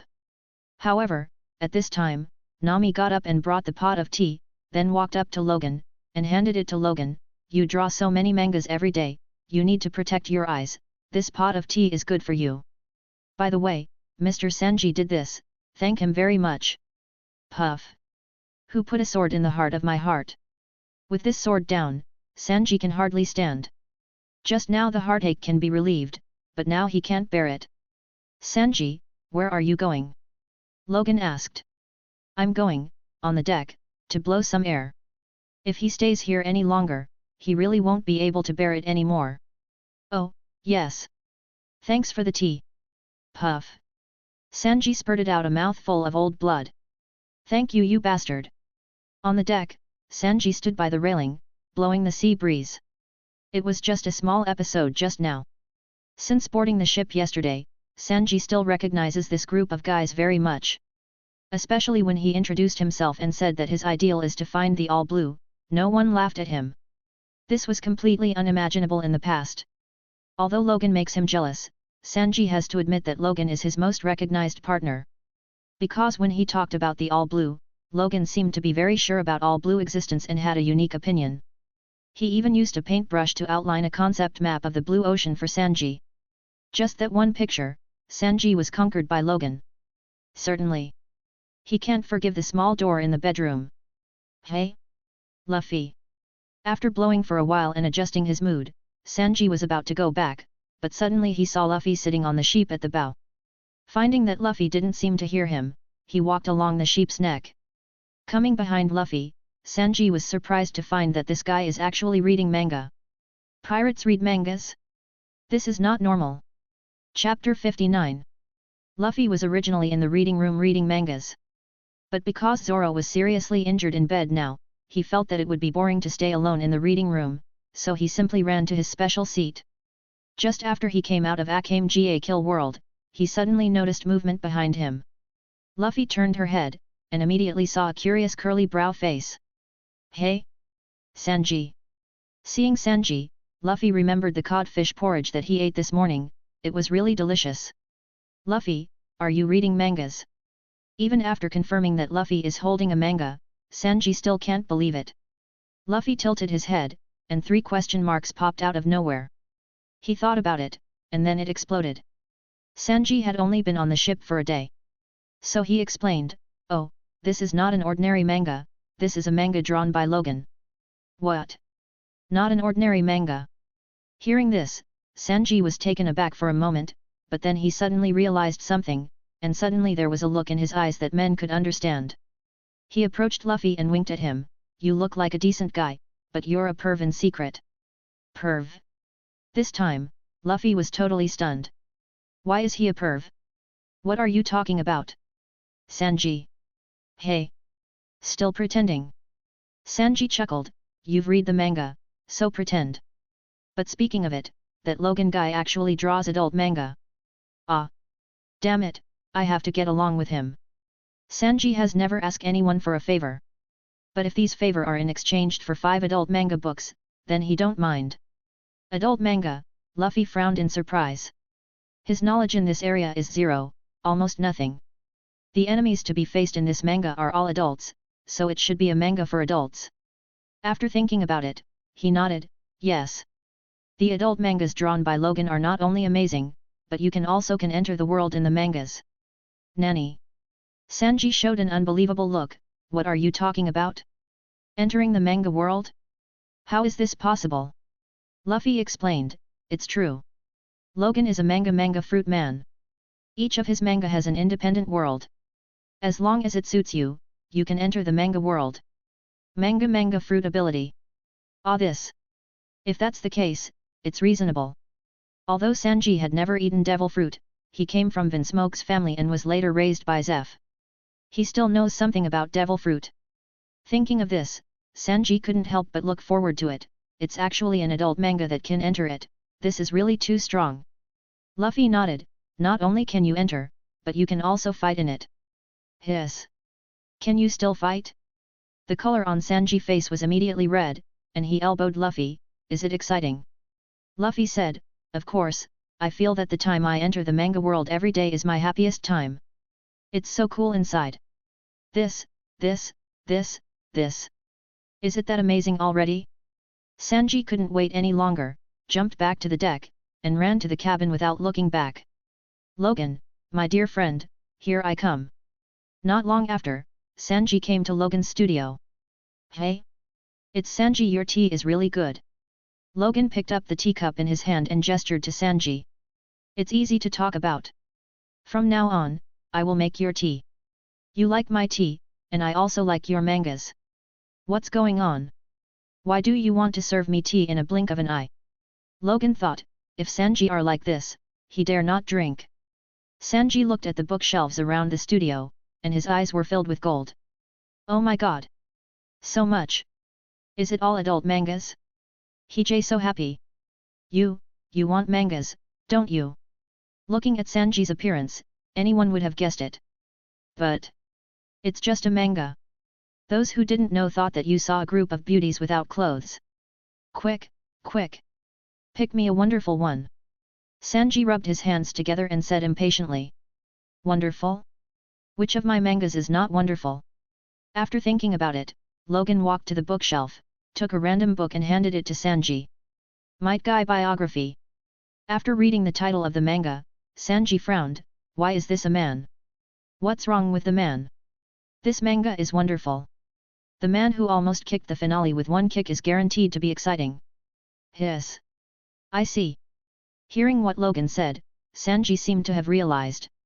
Yes. If the main character is a man, that's great. However, he felt that one book was not enough, so he rubbed his hands together, one more book. Still not satisfied? How about a Kakashi biography? So, Logan went to look through the bookshelves. Suddenly, he found a book Shokyuchi no Soma. What? Sanji is a chef, isn't this manga perfect for him? Although Logan didn't know which one is better, the cooking skills in Shokyuchi no Soma or Sanji's cooking skills, but the collision of cooking skills can achieve the effect of 1 + 1, greater than 2. Even more than 10, it is very possible. If Sanji can learn from the cooking skills in this manga, he can take his already powerful cooking skills to the next level. Wouldn't our Straw Hat pirates get the benefits? Thinking of this, Logan took out this book Shokyuchi no Soma and handed it to Sanji, here. This book is even more exciting. Hiss. Just looking at so many beautiful women on the cover makes Sanji feel elated. Haha. Logan, you really understand me. excitedly picked up Shokyuchi no Soma and Might Gut biography. Sanji couldn't wait to run away. It seems that I got the right book. Shokyuchi no Soma. Feeling Sanji's heartfelt excitement and joy, Logan couldn't help but secretly thought. Sure enough, he is a man who integrates cooking skills into his life. It's so rare to be so happy after reading a manga about cooking. After getting the manga, Sanji ran straight back to his room. To see this kind of thing, of course you have to hide to watch. Who would be like that idiot Luffy, sitting on the bow of the ship and looking at it openly?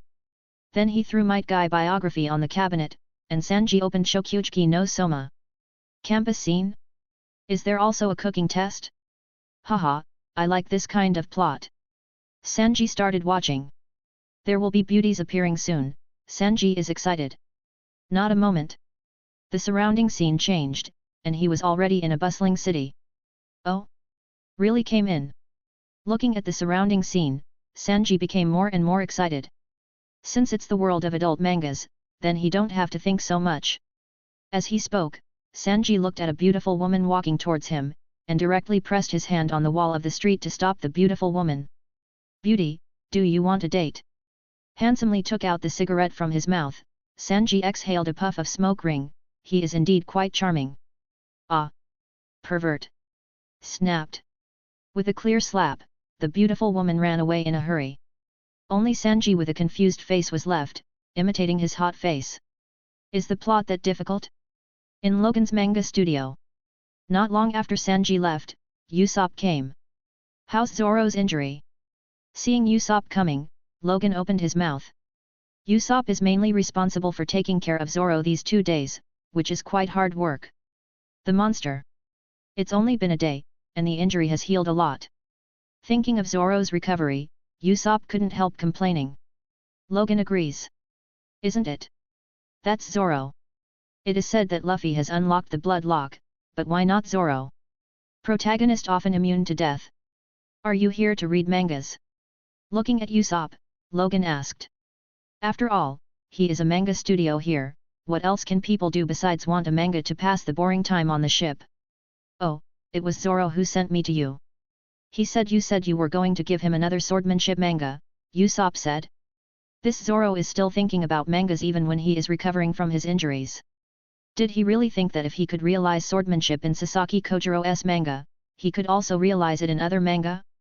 But if it's Zoro, it might be. Logan walked to the bookshelf, found the Zaraki Kenpeki biography that he planned to give to Zoro before, and handed it to Usopp. Here, this is the book. Okay, I'll pass it to Zoro. Usopp took the manga and was about to leave. Wait a moment. Logan stopped him, and then picked out a manga at random. You also take a manga to read. I don't read manga. Usopp shook his head directly. Read mangas? Okay. Sure enough, it is God Usopp, but he is different from others. You take it first, what if you want to read it later? You still have to come to me, don't you? Logan didn't talk nonsense, and directly threw the mangas to Usopp. Okay. Usopp reached out to catch it without arguing. Soon, he returned to Zoro's room and put Zaraki Kenpeki biography on Zoro's bedside. This is the manga you want? Zoro was in a state of taking a nap, but when he heard that Usopp had brought the manga, he swiped it and sat up. Ah, hey! Be careful of your wound. Usopp was taken aback. If you hurt yourself, don't you have to lie in bed for a few more days? Zoro picked up the manga and glanced at the cover. The biography of Zaraki Kenpeki. His eyes moved from the title of the book to the man wearing a blindfold on the cover, and then he saw the sword in the man's hand. Another kind of swordsmanship, good. Although Sasaki Kojiro's swordsmanship is also powerful, he is more inclined to lay the foundation. As for the current manga, although Zoro hasn't started to read it yet, just from the man's wild aura on the cover, he can realize that this man's swordsmanship must be that kind of domineering. Incomparable swordsmanship. Zoro couldn't wait to open the manga. Usopp on the side immediately grabbed Zoro. Hey, hey, hey! What are you doing? Your injury is not healed yet, can you not read this manga now? Zoro froze for a moment, then explained with a smile. It's okay, the physical condition of the real world will not be brought into the manga world. During the period of my recovery, I can just practice swordsmanship in the manga world. What? Usopp's face changed drastically, and he quickly patted Zoro's forehead. It's strange. You don't have a fever, why are you talking nonsense? What nonsense? Zoro took Usopp's hand away, then looked at the book in Usopp's hand, and said, didn't Logan give you a manga? Don't you know that you can enter the manga world? Nani? To the world of manga. Usopp was shocked. No way. There is such a thing? And many more. He suddenly thought of something. Since he got on the ship, no matter Luffy, Zoro, or Nami, they are often immersed in the state of reading manga. At that time, Usopp thought these guys were really weird, they all like to read mangas. Hearing Zoro say that now, he suddenly realized. It turns out that you can enter the world of mangas, no wonder. No way, looking at your expression, it seems that you really don't know. At this time, Zoro discovered Usopp's anomaly. Ahaha, how is it possible? I am a big pirate with 80 million people under my command, how could I not know about this kind of thing? Usopp scratched his head in embarrassment. Oh, that's right. Zoro nodded with dignity, and then asked, what ability did you get from the mangas? Can you still get abilities? Usopp's eyes widened, his breathing involuntarily increased. Yet, the mangas given by Logan are not random. He gives corresponding mangas according to each person's characteristics, so that each of us can improve our strength in it. Said Zoro. Yes. There is such a thing. How much did I miss? Then what? I suddenly thought of writing a letter to my 80 million subordinates to report their safety, so I left first. You read the mangas. Usopp grabbed the manga in his hand and hurried out. He haven't asked Logan for mangas after being on the ship for so many days. Chapter 60. After the Straw Hat Pirates left Baratai, rumors spread about the duel between Hawkeye and Zoro. Dracula Mihawk fought the rookie green-haired swordsman in East Blue, and the green-haired swordsman won. Mihawk, the world's #1 swordsman, was defeated by non-famous swordsman in a certain place in East Blue, even thought he lose, he show his demeanor as a sword king. Shocked. The world's #1 swordsman, Mihawk, was defeated by the East Blue bounty hunter, and fled back to New World in shame. Who is it? Can make the world's #1 swordsman travel thousands of miles to go to East Blue to fight with him? On the history of the mysterious new swordsman's sword learning, please pay attention to the follow-up report of Harlow News Agency. The young swordsman nearly cut off his head and letting Mihawk draw blood with his sword. All kinds of news spread like wildfire, and all kinds of rumors became more and more outrageous. After all, it is the battle of the world's #1 swordsman. News agencies don't need morals in order to adjust the flow, anyway, how come the headline is so awesome? New World, a certain island. A huge pirate ship docked. On the mainmast, the pirate flag is waving in the wind. It is marked as a skull with 2 swords stuck in it. On the left eye of the skull, there are 3 bloodstains. As long as there are pirates in New World, there is no one who does not know this pirate flag. That is the red hair pirates representing one of the 4 emperor. It's been rumored that you were defeated by a green-haired rookie and almost had your head chopped off. Is this true? Redhead Shanks talks to the Den Mushi in his hand as he walks down the bridge. This phone snail has sharp eyes like an eagle. Apparently, on the other end of the phone is Mihawk. The other member of the red-haired pirate followed suit one after another, as if everyone was listening with ears pricked up. Yes. From the other end of the phone, came Mihawk's calm and crisp answer. What? The rumor turned out to be true. I heard it's a young swordsman. When did such a young genius appear in this sea? To be able to defeat the existence of the world's #1 swordsman, age is not important anymore. This is really nonsense. Hearing the confirmation from Mihawk, all the cotters of red hair pirates opened their mouths wide open, their eyes full of horror. It was Shanks, who showed a playful smile, and he laughed and teased, haha, that's really interesting. I just lost my arm, but you almost lost your head. I see if you still have the face to laugh at me in the future. Over the years, Redhead sometimes went to fight with Mihawk, and wanted to experience swordsmanship with him, but Mihawk always refused. The reason is, he doesn't want to clash swords with disabled people. Shut up. You trash who lost an arm. If I told you that although I lost this battle, I gained a lot, wouldn't you be unable to laugh? Mihawk's disdainful voice came from the Den Mushi.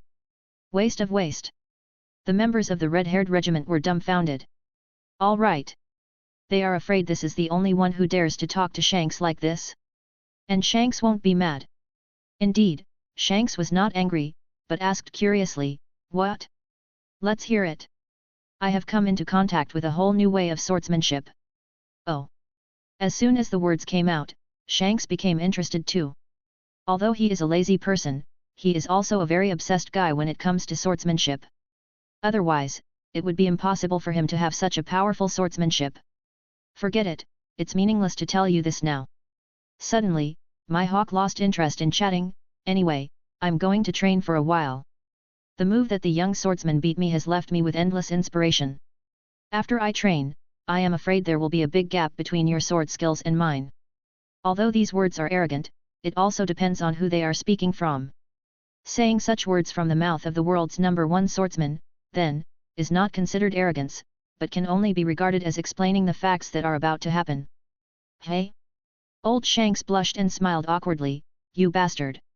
If one day I meet the young swordsman you mentioned and I beat him, wouldn't you be embarrassed?" "Beat him? He's just a kid who just went out to sea. Do you, old man, have a lot of face in beating him? Listen, what I'm talking about is his swordsmanship and his ultimate move. How about it, when I get out of the test this time, I will reward you with a fight. Use his ultimate move with my strength, and let you see what is called surprise." After speaking, Mihawk hung up the phone. Shanks put away the phone and said to himself, "This bastard is still so arrogant." Yes. Although he is the #1 swordsman in the world, you have the strongest conqueror's haki, boss. Your strength itself is at the same level. How can you say that you are rewarded for a fight? Yasopp folded his hands in front of his body, shrugged and said. Shanks shook his head, "No. I didn't mean that when I said he was arrogant, but that he wanted to comprehend that young swordsman's swordsmanship through a period of retreat, and even learned his killing moves one." Lucky Roo didn't understand, and immediately said, "He is the world's #1 swordsman, and his talent for swordsmanship is unbelievable. If he want to learn other people's moves, isn't it difficult?" Shanks curled his lips, "A sword move that can almost cut off that guy's head, don't you think it's not difficult?" "Oh. Yup." After being explained by Shanks, all the members around were suddenly enlightened. Yes. Even for this great swordsman who has been famous for a long time, it is almost impossible to break through Mihawk's defense. Then, on the basis of breaking through Mihawk's defense, the rookie almost cut off Mihawk's head. This kind of difficulty, even if you think about it with, you know it is harder than climbing to the sky. Then how difficult it is to learn this kind of sword move. Hiss. The cotters of Red Hair Pirates didn't dare to think about it anymore when they thought of this. Dare to be so arrogant and say that you have to learn this trick? I am afraid that in the whole world, only Mihawk, an idiot, is qualified to say that. As he spoke, the redhead took a sip of wine. His character would never be provoked by Mihawk. But he don't know why, when he saw that Mihawk was about to improve again, he suddenly felt a sense of loneliness of being abandoned. No way. He wants to reward me for a fight. How can I fall behind? Train, right? I'm going to train too. Shanks liked to see what's so special about that young swordsman's ultimate move, that it can make a guy like Mihawk choose to train. For a while.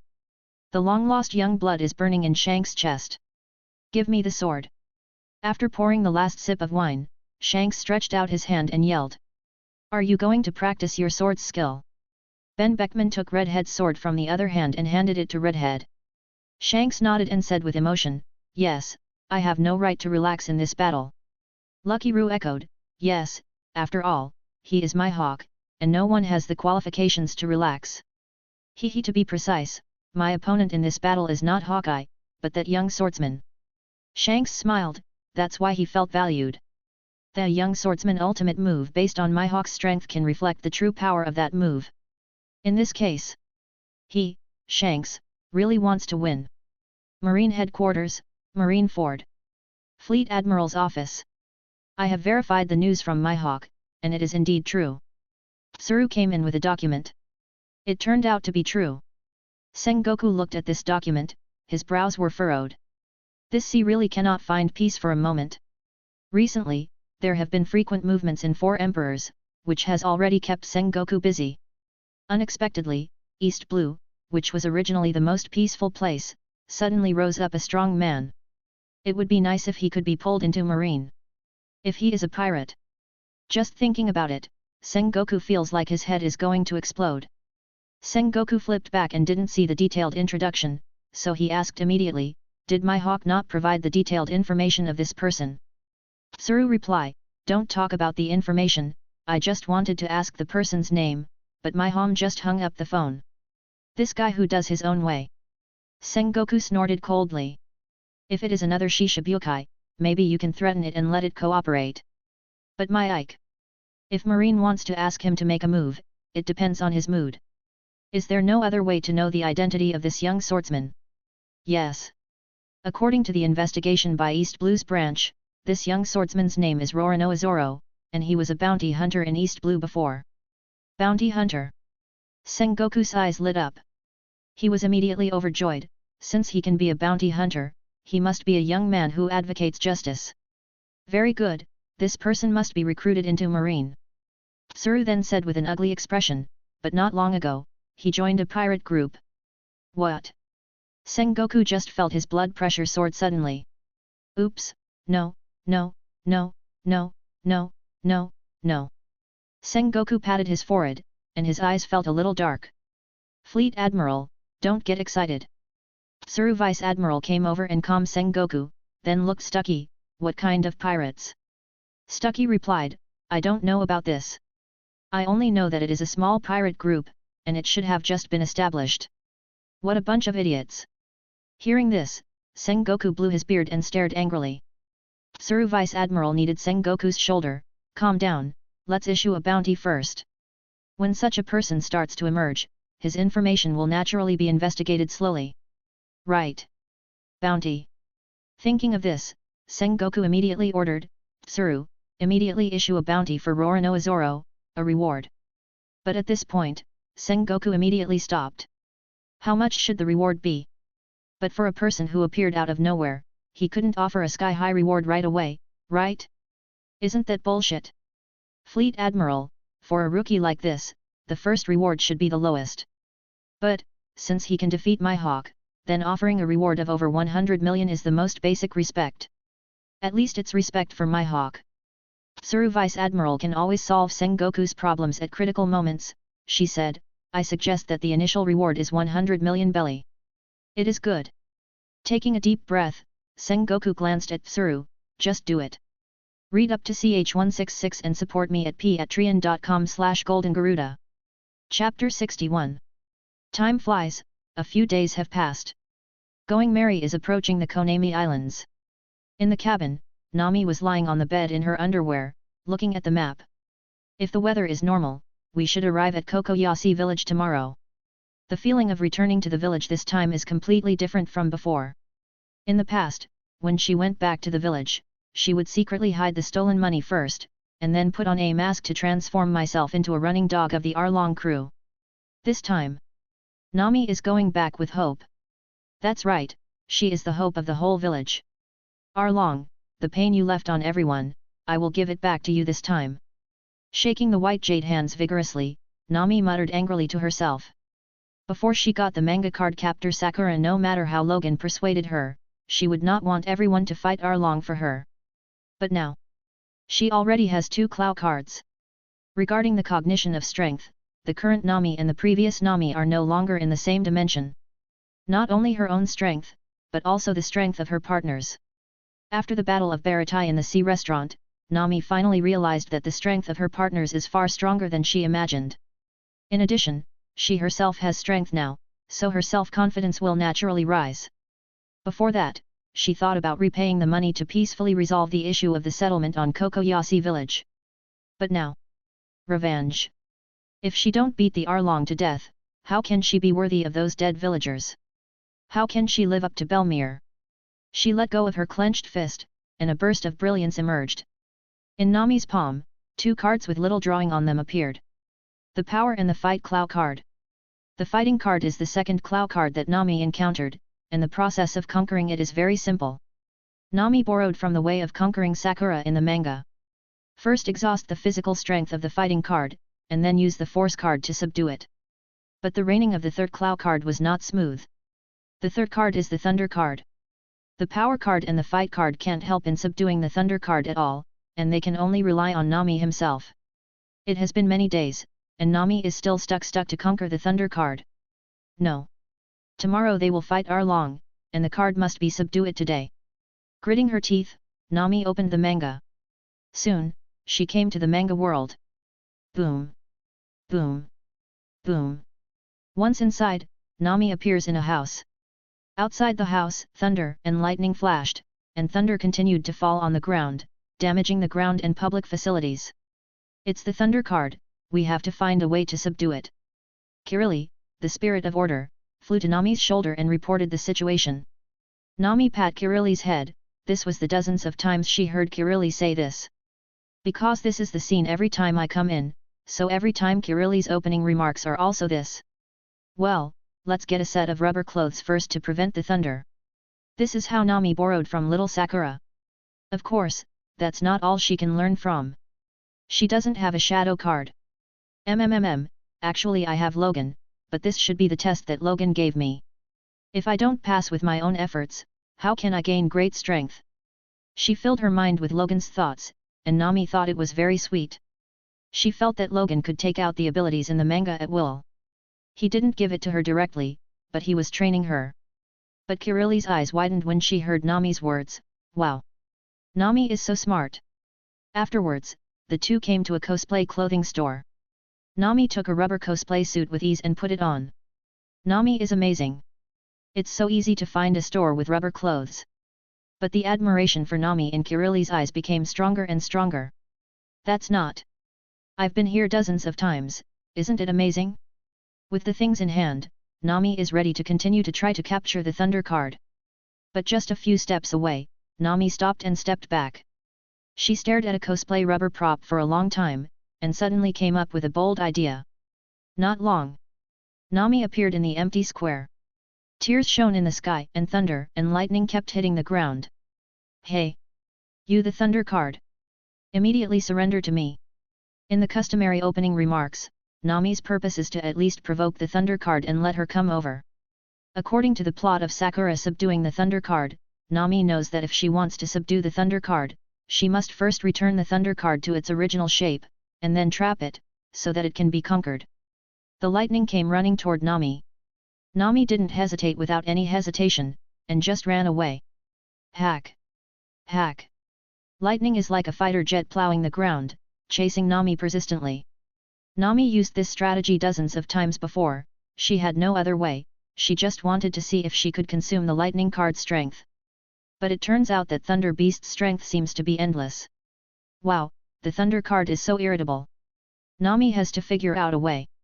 Listen, later, you do as I told you, this time you must get rid of the Thunder card. You will be like this later. Nami told Kirili what she thought while running. After running for another 10 minutes, Nami came to a square fitness area. Here, a rubber pipe more than 10 meters long is being placed here. This is the rubber prop that Nami brought over just now. At this time, relying on the fitness facilities to fix him into the shape of a slide. Lightning followed closely behind, and Nami jumped directly into one end of the rubber pipe. Hack! Thunder and lightning crashed down from the sky. What? Nami exclaimed and closed the end of the rubber pipe. Sitsaizi! The electric current hit the rubber surface and immediately scattered into the sky and the earth. Haha! Feeling the situation after the lightning struck, Nami was overjoyed. She opened the rubber pipe and stuck out her tongue at the lightning in the sky. Idiot Thunder Beast, you can't hit me. Another bolt of lightning struck down, thicker than the previous one. Nami is still the old way, once the rubber pipe is closed, the lightning falls from the surface of the rubber pipe to the ground. Then she poked her head out again and made faces at the thunder and lightning in the sky. Hack! Hack! Hack! After a dozen or so operations in a row, Nami remained intact. The lightning strike in the sky seemed to have other ideas, and stopped the attack. But Nami's taunt remained the same. How stupid! Is your lightning power only this little? Small Thunder Beast, is this all you can do? Boom! There is a sudden thunder in the sky. The whole sky is shining with lightning. The next moment, a group of bright lights broke through the clouds and came straight to Nami below. Such a large group of spherical lightning should come from the local area, right? Although the card didn't change back to its original form, as long as the card is locally in this ball of lightning, Nami has a way to deal with it. Nami, be careful. I can feel a strong cloud card aura from that ball of thunder and lightning light, and the main body of the thunder card must be inside. Kirili reminded loudly. Great. Nami's heart skipped a beat, and the attack became more intense. When the ball lightning approached, Nami didn't close the rubber pipe anymore, but turned around and ran away. Run towards the other end of the rubber pipe. Zzz. The ball lightning rushed into the rubber pipe, and with its speed, it could catch up with Nami's speed no matter what. But Thunder Beast overlooked one thing. Rubber pipes are insulated. After the spherical lightning rushed into the pipe, it immediately looked like a rubber ball, bouncing up and down in the rubber pipe. Kirili. Nami ran desperately. Over there, Kirili received the order, flew to the rubber pipe, kicked out her little feet separately, and closed the rubber pipe on the side where the spherical lightning had just entered. Sitsaizi. Ball lightning noticed the problem, paused for a moment, then accelerated sharply, and chased after Nami. No way. Seeing lightning acceleration, Nami didn't care so much, just ran away. Whether it succeeds depends on fate. At the end of the rubber tunnel, Kirili has already arrived here, and she kept calling, "Come out, Nami, come out." Brush. When the familiar figure rushed out of the pipe, Kirili closed the pipe with all her strength. Sitsaizi. Just a second later, the hiss of lightning hit the duct door.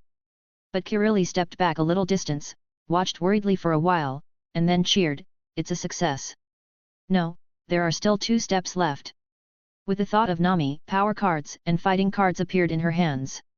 2 beams of light sank into Nami's body at the same time. "Stupid Thunder Beast, I'm going to beat you back to your original form now, don't cry out for pain." As soon as the voice fell, Nami seemed to have turned into a different dimension. Mike Tyson, punching the rubber pipe. Lightning is originally in the form of the element of thunder, and Nami is definitely not able to hit it with just fists. But now being locked in a rubber pipe, Nami's fists are really powerful. Soon, there was a roar of thunder and lightning from the rubber pipe, which was obviously painful from being beaten. Suddenly, Kirili shouted, "I can feel the breath of the Thunder Beast. It has shown its original shape. Come on, Nami, now is the time." Nami spun the magic wand in his hand, and knocked it forward in style. "Restore your original appearance." As the singing fell, the brilliance in the rubber pipe suddenly brightened. Less, to the dim. Is it done?" Heart beating wildly, Nami waited for a few seconds before carefully opening the rubber tube. Inside, there was a card with Thunder Beast lying there quietly. Yet, when Nami came out of the manga world, he already had 3 claw cards in his hand. I'm so tired. Finally able to sleep well. With a thought, he took back the claw card, Nami laid it on the bed, and placed a sky character. Crunch. The small door connecting the rooms opened. "Nami, I have good news for you." Sigh.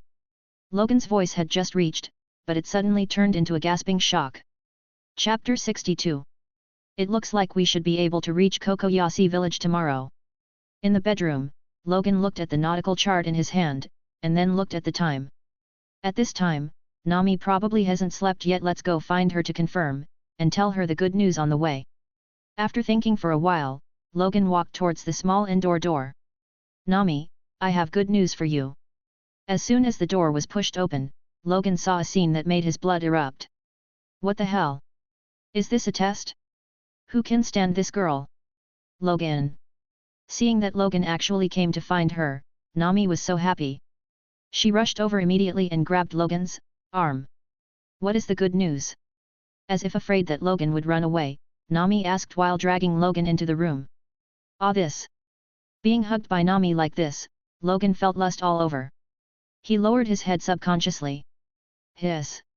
Forcibly swallowing a mouthful of saliva, Logan said with some difficulty, "Phew, let me say, why are you dressed like this?" Hey. Nami looked at himself curiously, and then there was confusion on his little face. "I'm in my room, so what's the problem?" This statement seems to make sense. However, this is too much of a test. Seeing Logan's bewildered look, Nami was very happy. Hee. Just say you can't bear seeing her like this. In fact, although this is an accidental event, Nami has been looking forward to such an accidental event for a long time. Ever since Logan broke her guard on the small broken ship that day.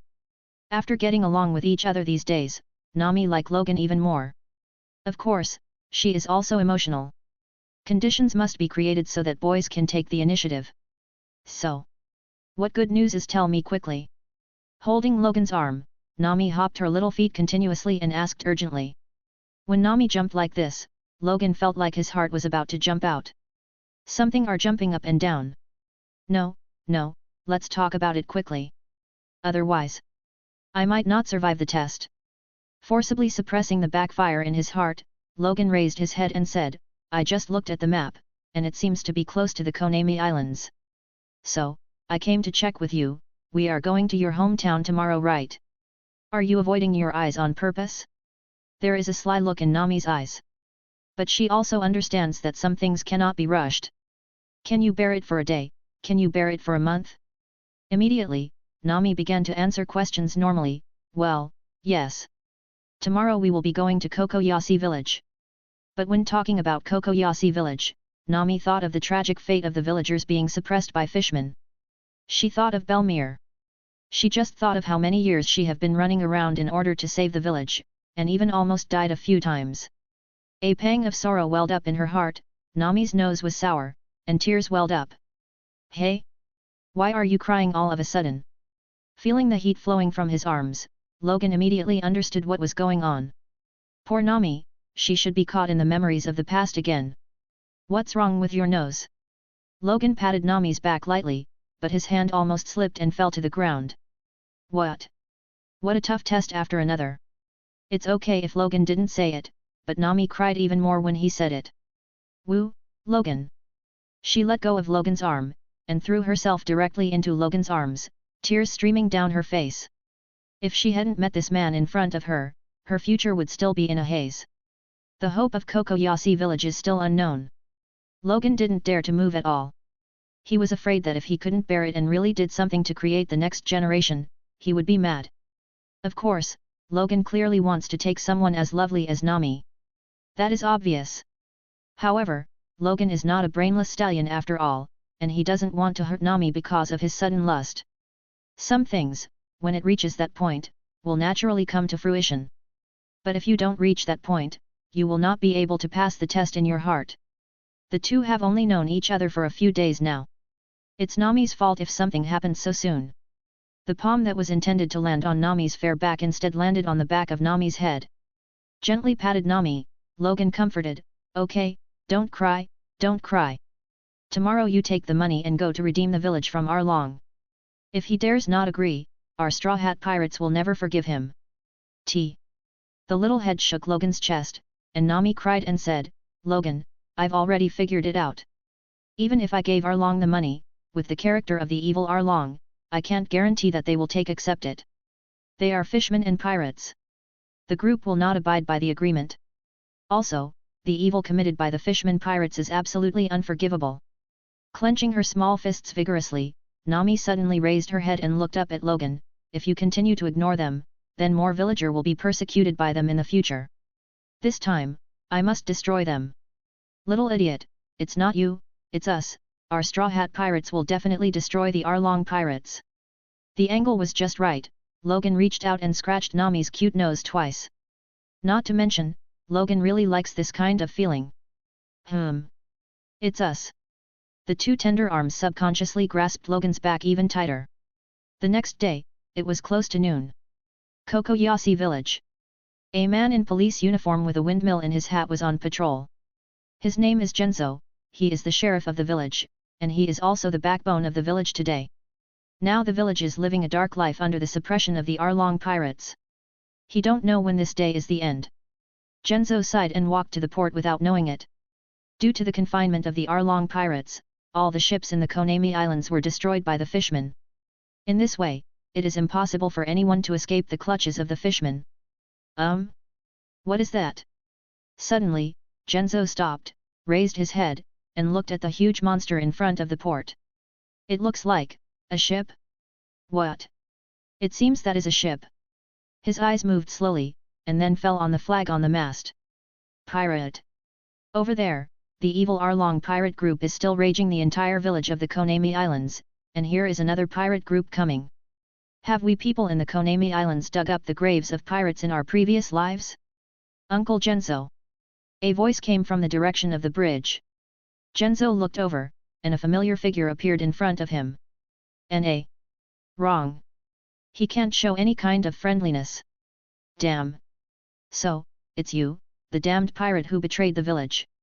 Genzo put on a fierce face, glanced at the huge pirate ship behind Nami, and taunted, as a member of the Arlong pirates, you have also recruited other pirates, you are really a natural pirate. Hey hey hey! What are you talking about? Usopp yelled loudly. How dare you be so rude to the beautiful Miss Nami, it is unforgivable. Sanji also rushed forward, acting like a flower protector from the beginning. Sanji, Usopp. As soon as Logan arrived on the deck, he saw the scene of being drawn and shouted. Then, he jumped down and explained, there is a misunderstanding here. Now that Logan said so, both Usopp and Sanji subconsciously stopped thinking about doing it. Luffy is the captain of the Straw Hat Pirates. But everyone knows that when the Straw Hat Pirates were founded, Luffy met Logan, and the two hit it off and formed the Straw Hat Pirates. It can be said that Logan can also be regarded as a vice-captain of the Straw Hat Pirates at the beginning of its establishment. What's more, because of the mangas, anyone who has read the mangas is deeply grateful to Logan. Therefore, although Logan has never talked about status, Logan's status in everyone's hearts is recognized by the crew of the Straw Hat Pirates from the bottom of their hearts. At this time, Luffy also came, and he stared at Genzo's hat curiously. Hey? Why is there a windmill growing on his head? Okay. With such a innocent great captain on the booth, it's no wonder that everyone regards Logan as the backbone from time to time. Although this question is very stupid, Nami smiled happily. She said, when I was young, every time Uncle Genzo approached me, I would cry. Later, Uncle Genzo stuck a windmill in his hat, and every time Uncle Genzo approached me, I would laugh. Hey? So, it's Nami's uncle. Luffy laughed and tried to reach out to model the windmill, but Genzo avoided it. Hey hey hey! Don't talk like we are very close. Nami, none of us will ever forgive you. Genzo continued to speak ferociously. Uncle Genzo, I know that you may not believe me if I explain it to you, but I still want to tell you, is still the same Nami, always has been. Nami smiled and didn't want to explain further. I have been a villain for so many years, and I don't care about being such a villain. Anyway. As long as the evil Arlong pirates are eliminated, everything will be revealed. At that time, everyone will understand her difficulties. Let's go, it should be in this direction. Zoro took the map and headed somewhere. Stupid green moss head, there are only two paths, you point to the wrong one. Sanji take the map and pointed in another direction, this way. Ahahaha. Usopp laughed heartlessly. Let's go. I want to beat Arlong. Luffy raised his arms high and rushed out in the first place. Beat Arlong? Hearing these words suddenly, Genzo's face turned livid with fright. Me, am I hallucinating? The kid in the straw hat just said he wanted to beat Arlong? They are a group of rookie pirate, and they are going to deal with the evil Arlong. Nami. What are you doing? Although he pretended to be ruthless, how could Genzo remain calm when he heard this kind of thing? Stupid Nami, don't do stupid things. That's what you heard. Nami looked back at Genzo, and showed a playful smile to this lovely elder uncle. What? This smile? Uncle Genzo is not stupid. Ever since Nami joined the Arlong pirates, the villagers haven't seen a smile on her face. Not to mention such a heartfelt smile. But now, the smiling Nami is back. Destroy the Arlong pirates? She come for real?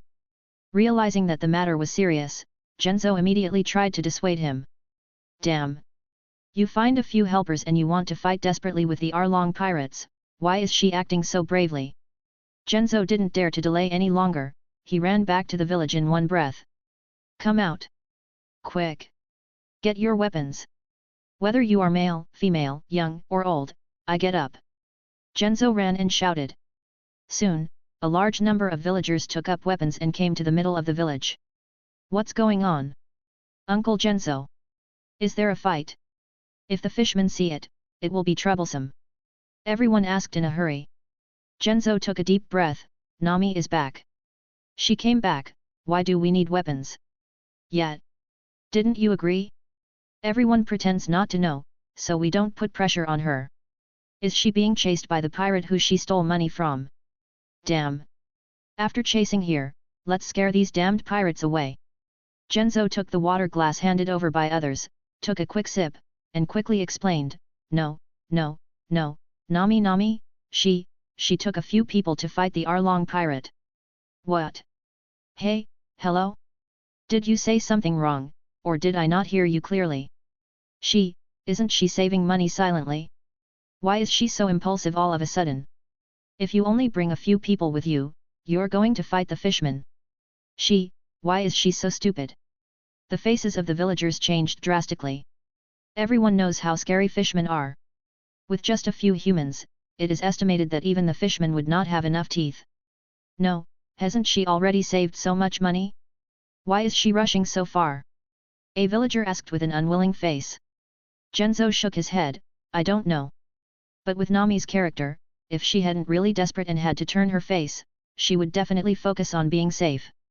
In that case, it seems that the Arlong pirates must have done something to make Nami completely lose confidence. The village doctor Dr. Nako rubbed his chin and analyzed seriously. No matter what, Nami has silently contributed to all of us for so many years. Now, since she has decided to fight, we must not hold her back. Genzo took out the sword he had treasured for many years, pulled it out forcefully, and yelled at everyone. Yes. We have to help Nami. Fight with fishmen. There is no way out.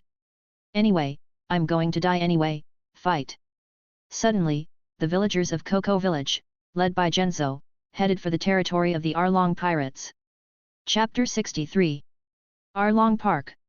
Located on the seashore to the southwest of Kokoyasi village, this place was originally a deserted island. But since the Arlong pirates came, they established a base here and became a paradise for fishmen. At the same time, because of the arrival of the Arlong pirates, all the humans in the Konami Islands have become their slaves. Boss. That girl Nami has been out for a long time, right? She shouldn't take the opportunity to sneak away. By the water pool of Arlong Park, a muscular cartilage fishman was talking. He is Kurobi, the crew of the Arlong pirates. On the recliner in front of him, the leader of the Arlong pirates was lying and basking in the sun. Don't worry, for Nami it's impossible to ignore the villagers of Kokoyasi village. As long as the villagers are still there, she will foolishly save money to redeem the village. For Kurobi's slander, Arlong doesn't care at all. He picked up a fruit and put it in his mouth. Click. Crunchy. Kurobi touched his chin, showing a thoughtful look, but I always feel that Nami is too smart, she seems to be planning something. Okay, you do nothing every day, and you always doubt what she is doing. She has been trapped by me for all her life. While Arlong is a refined racist, Nami's map is all he needs. So without absolute evidence, it is impossible for him to deal with the only human being in the entire Arlong pirates. Maybe. Boom. Just when Kurobi was about to say something, suddenly a loud roar sounded. Immediately afterwards, gravel splashed, rumbling and falling in the Arlong Park. Those pirates who were basking comfortably in the sun all woke up suddenly at this moment, and looked over in unison. FK. Arlong saw that the gate of the Arlong Park was gone at this time, and even the walls on both sides of the gate were bursting. Wahaha! Who is Arlong? Come out for me! A boy in a straw hat stepped in while rubbing his fists. A human? When they saw the intruder clearly, all the fishmen showed dumb faces.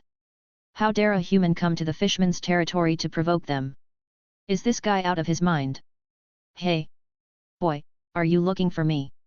Arlong lay still, holding his hands under his head as a pillow, and looked at Luffy with a playful expression. In his eyes, let alone a human being. Even if a village of humans comes, he doesn't care at all. Yet. So you are Arlong. Luffy stood where he was and started picking his booger. Looking at the guy in front of him, Arlong became more and more intrigued. Very arrogant, boy. You are so arrogant now, you will be in pain later, and you will be very regretful. Very good. Your target is here. Luffy flicked the booger into the pool, and said to himself, it's not me looking for you, but Nami looking for you. Nami? Surprised expressions appeared on the faces of the fishmen. Good guy. Wouldn't it really be what Kurobi said? At this time, the whole group of Straw Hat pirates also arrived. I said, wait, Captain. Can you follow the plan? As soon as Sanji got here, he immediately started complaining. What a worrying captain.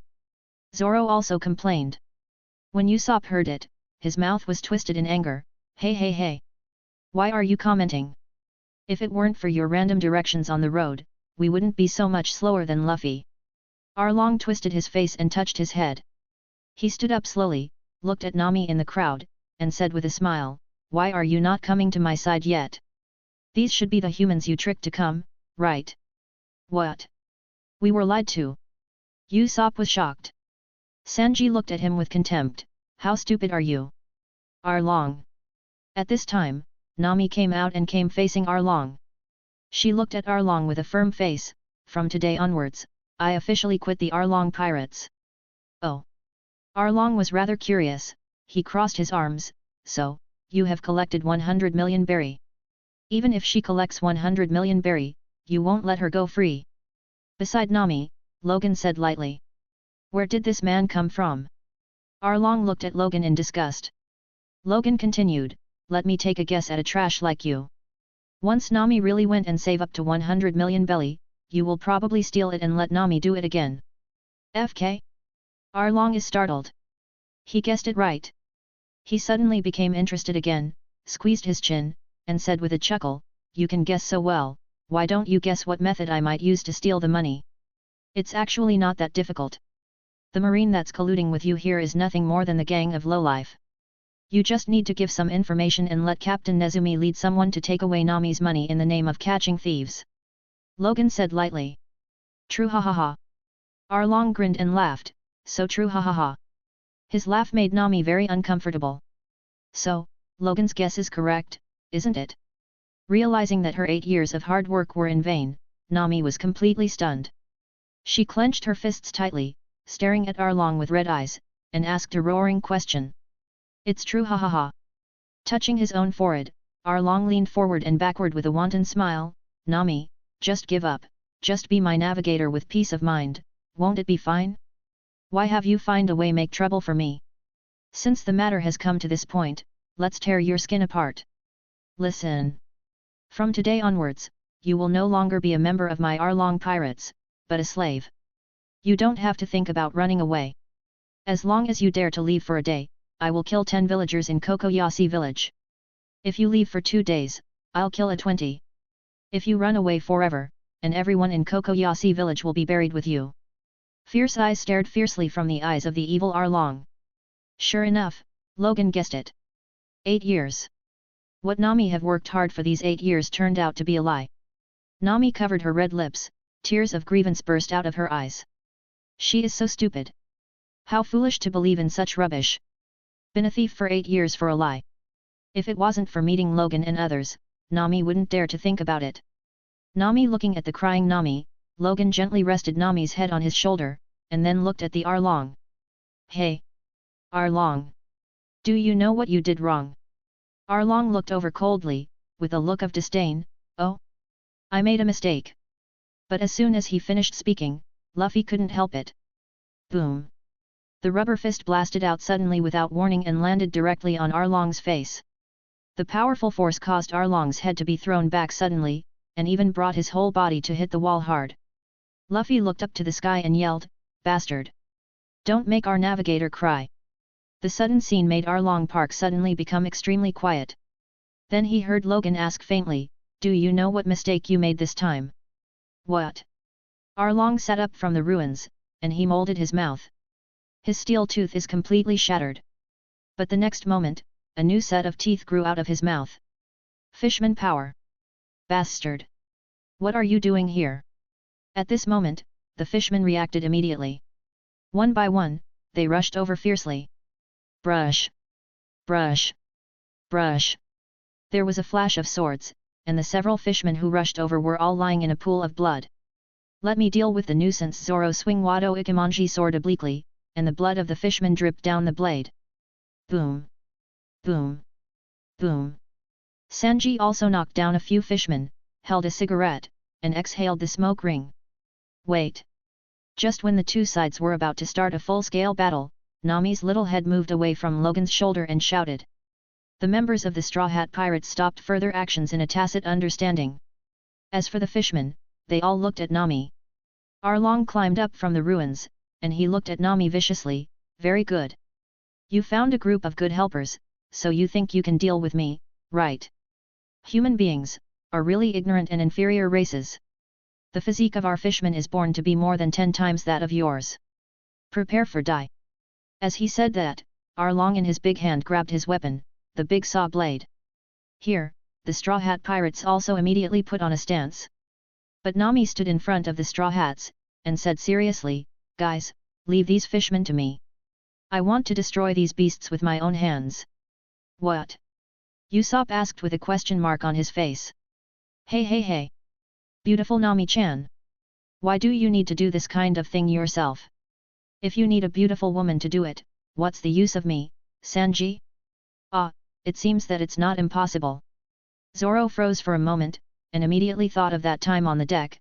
Nami was holding his big mallet. Luffy also remembered this, but still asked suspiciously, Nami, can you? Nami. Logan looked at Nami with a puzzled expression. You are so weak, you still want to deal with the fishmen alone? Are you sure you're not joking? But his expression fell into Nami's eyes, and Nami thought it was encouraging her. Encouraged by Logan, Nami became more confident. With a movement of her mind, a wave of magic power floated between her palms. Wow! The moment the light shone, a delicate little magic wand appeared in her hand. Hey? What is this? Usopp exclaimed. Zoro was slightly surprised, and thought, Nami really learned a lot of abilities from Logan's mangas. Luffy tilted his head, with a question mark on his face, what is this? However, they were just surprised, but Logan was astonished. A magic wand that appeared out of thin air? Pink wand? Hey. Why does this wand look so familiar? Logan thought of the manga Nami took from him. Cardcaptor Sakura. FK. Isn't this wand Sakura's wand? And at this time, Nami turned his hand over again, and a card with the colorful brilliance appeared in her hand. Puff. This. Clow? What the hell is this? Why does the Clow card appear here? Zoro learned Sub-Aimgashi, Swallow Reversal, from Kojiro Sasaki's manga before, although it is a bit outrageous, but at least it can be justified. And now, Nami is here to bring things directly from the manga world. No way. Logan suddenly thought of a possibility. I'll have to ask Nami later. Logan thought to himself. But now is not the time to ask about it. He looked at the Clow card in Nami's hand, and on the card was a lightning beast that was going downhill. The Thunder card. When seeing this card, Logan immediately understood where Nami's confidence comes from. With the Thunder card in hand, she is indeed qualified to say let me deal with them all. Hey? Card.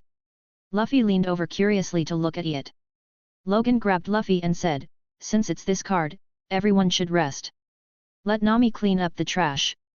Wado Ikimonji sword is sheathed.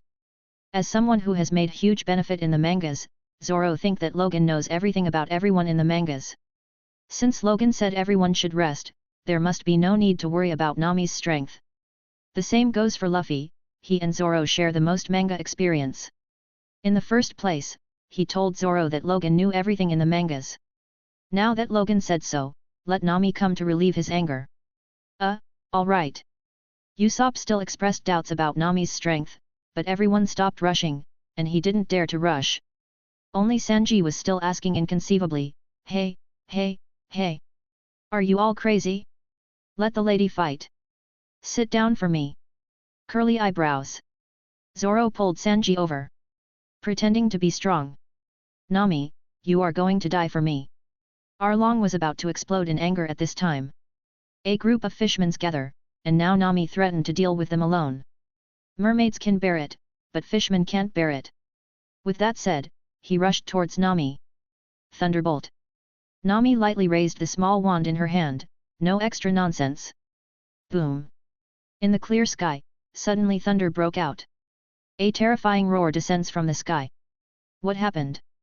Chew, where did the thunder come from? Thunder even on a sunny day? It's impossible. Hiss. Look at the sky. Is that a lie? This is impossible.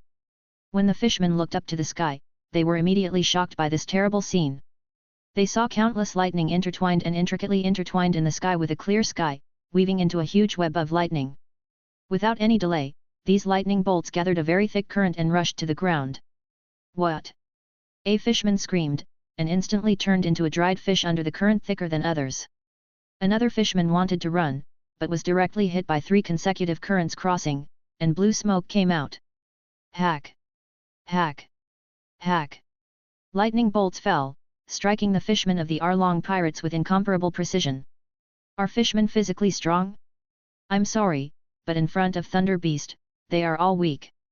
Run away! A fishman who hadn't been hit for a while shouted, then rushed to the water pool in the Arlong Park, and plunged into it. Seeing this, the other fishmen rushed into the pool without any choice. Don't! Arlong was in a hurry, and hurriedly shouted, Come out, the sea can be electrocuted. That's too late. Originally, it was necessary to search for one by one, but now it is fine. Countless extremely thick currents fell directly into the pool. Zzz. The moment the thunder and lightning fell, the sea water in the pool was blown up to a height of more than 10 meters by the powerful force of the thunderstorm. Along with it, there was also a grilled fish with electric charcoal. Seeing that all his subordinates were dead in a short time, the head of Arlong buzzed, and the blood rushed to the brain. Don't worry, it's your turn now. Nami looked at the Arlong coldly, and moved the little magic wand in his hand. Seeing this scene, a bad premonition arose in Arlong's heart. He looked up. FK. Chapter 64. Outside the Arlong Park. The villagers of Kokoyasi village are rushing aggressively with all kinds of gaudy weapons and sticks. They all had a death-defying look on their faces. There is no way, the physique difference between humans and fishmen is too huge. But even so, they are determined to fight the fishmen. Even Nami has given up the fantasy. What reason do they have to persist? Ahead is Arlong Park. Folks and elders. Follow me if you are not afraid of death. Genzo raised the sword in his hand and shouted. Come on. The villagers also went all out. But at this moment, thunder suddenly filled the sky. Countless thunder and lightning interweave, forming a very thick current that rushes down from the sky. All fell into the Arlong Park. What is that? Without being reminded, all the villagers stopped on reflex. Who would dare to go through such a horrible scene? My God! This is worse than a storm at sea. Even if it is a fishman, it is absolutely impossible to survive being struck by such a terrifying lightning. Could it be that the fishmen have committed many evils and were condemned by the heavens? Suddenly.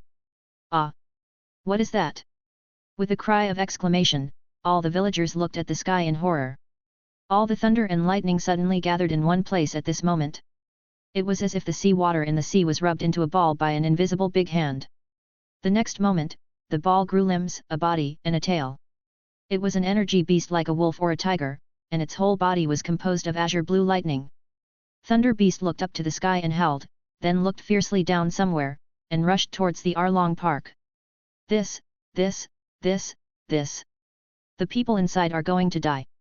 Not good. Nami and her friends seem to have gone in too. It's over, what should we do? Genzo steeled his hearth, and immediately ran forward. Go, let's go too. Soon, other villagers followed suit. In the Arlong Park. Arlong looked at the thunder beast falling from the sky, and the whole person was frightened stupid. He is from Grand Line, he has seen the vast of world. Naturally understand that this situation must be caused by devil fruit power. Among the devil fruit powers he encountered, there was a marine admiral who ate the glint fruit. Arlong will never forget the fear he felt when he was dominated by the admiral. And the thunder and lightning in front of him.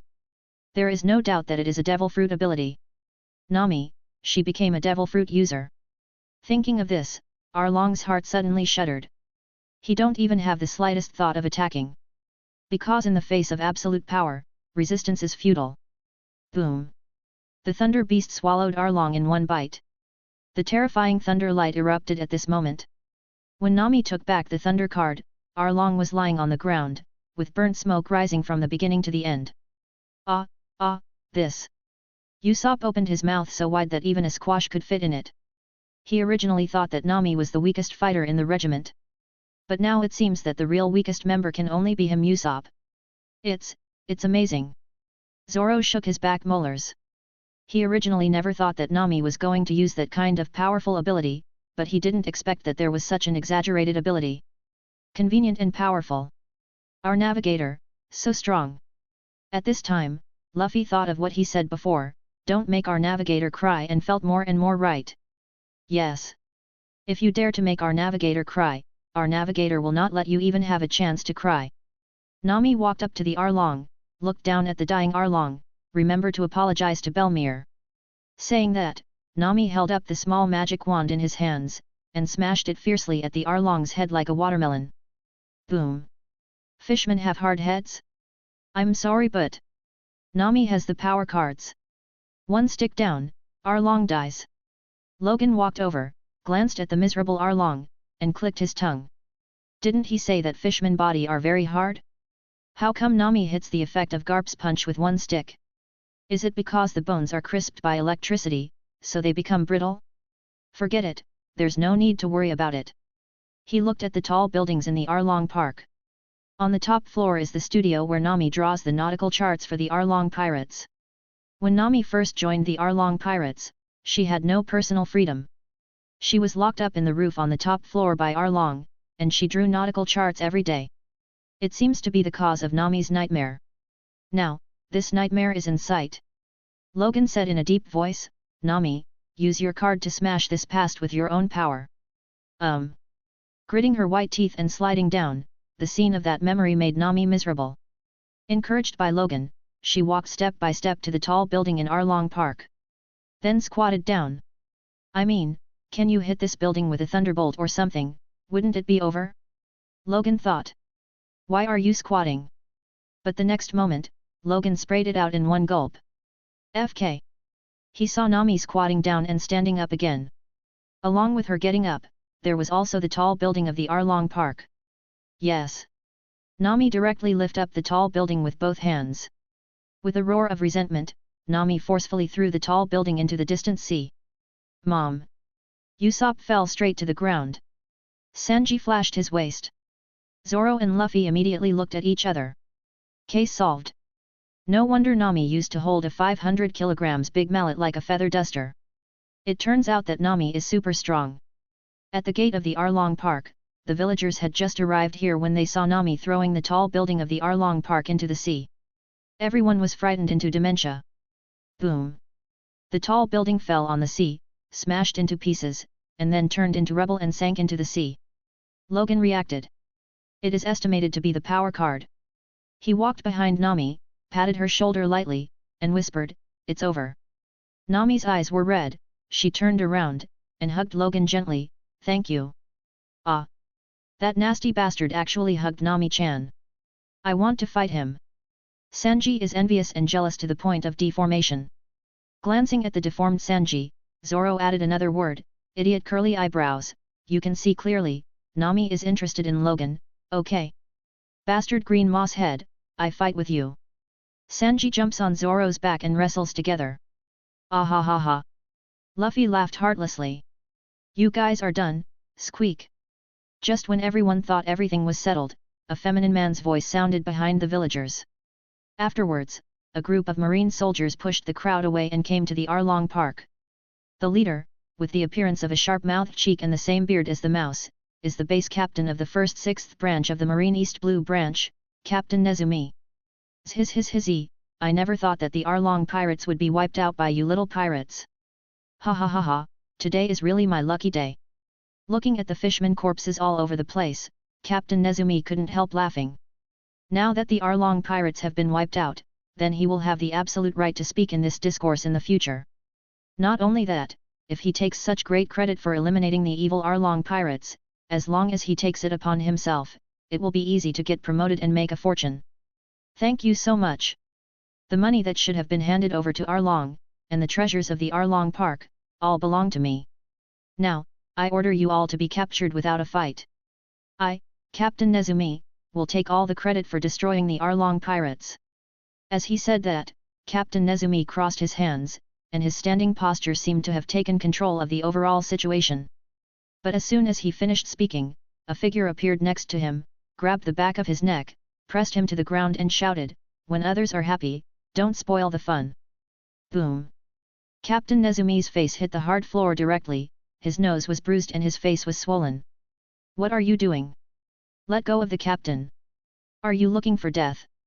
The surrounding marine soldiers didn't have time to protect Captain Nezumi, but belatedly pointed their guns at Zoro. At this time, Captain Nezumi pulled his swollen face off the ground and turned to look at Zoro. He wants to see who dares to disrespect him. He swears to remember what this guy looks like, report to Marine headquarters, and issue a bounty for him. "You bastard, you say you." As soon as he turned his head, Captain Nezumi would yell at him without hesitation. But as soon as he said half of the words, he swallowed the rest. FK. His heart skipped a beat. Taking a closer look at the appearance of Zoro in front of him. "Ah. Yes, yes, it is you. Yes, sorry, I have blind eyes." The knee seemed to have a deep affection for the earth suddenly, and Captain Nezumi knelt down in front of Zoro with a plop. "What's the situation?" Zoro is stunned.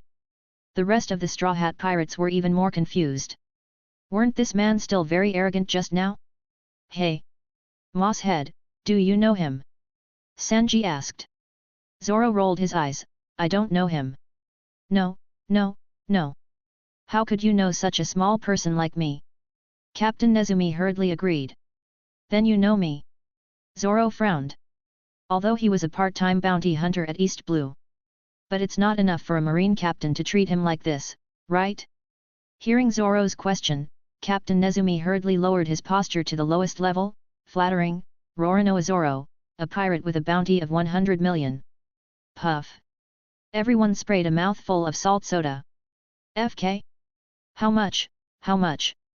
Look, this is a bounty personally issued by Marine headquarters for you. It's not long since I got it, and I haven't realized yet." Captain Nezumi took out a brand new bounty from his pocket, and handed it to Zoro with a flattering smile. Chapter 65. When all the dust settles. Going Merry drove away in the farewell of the villagers.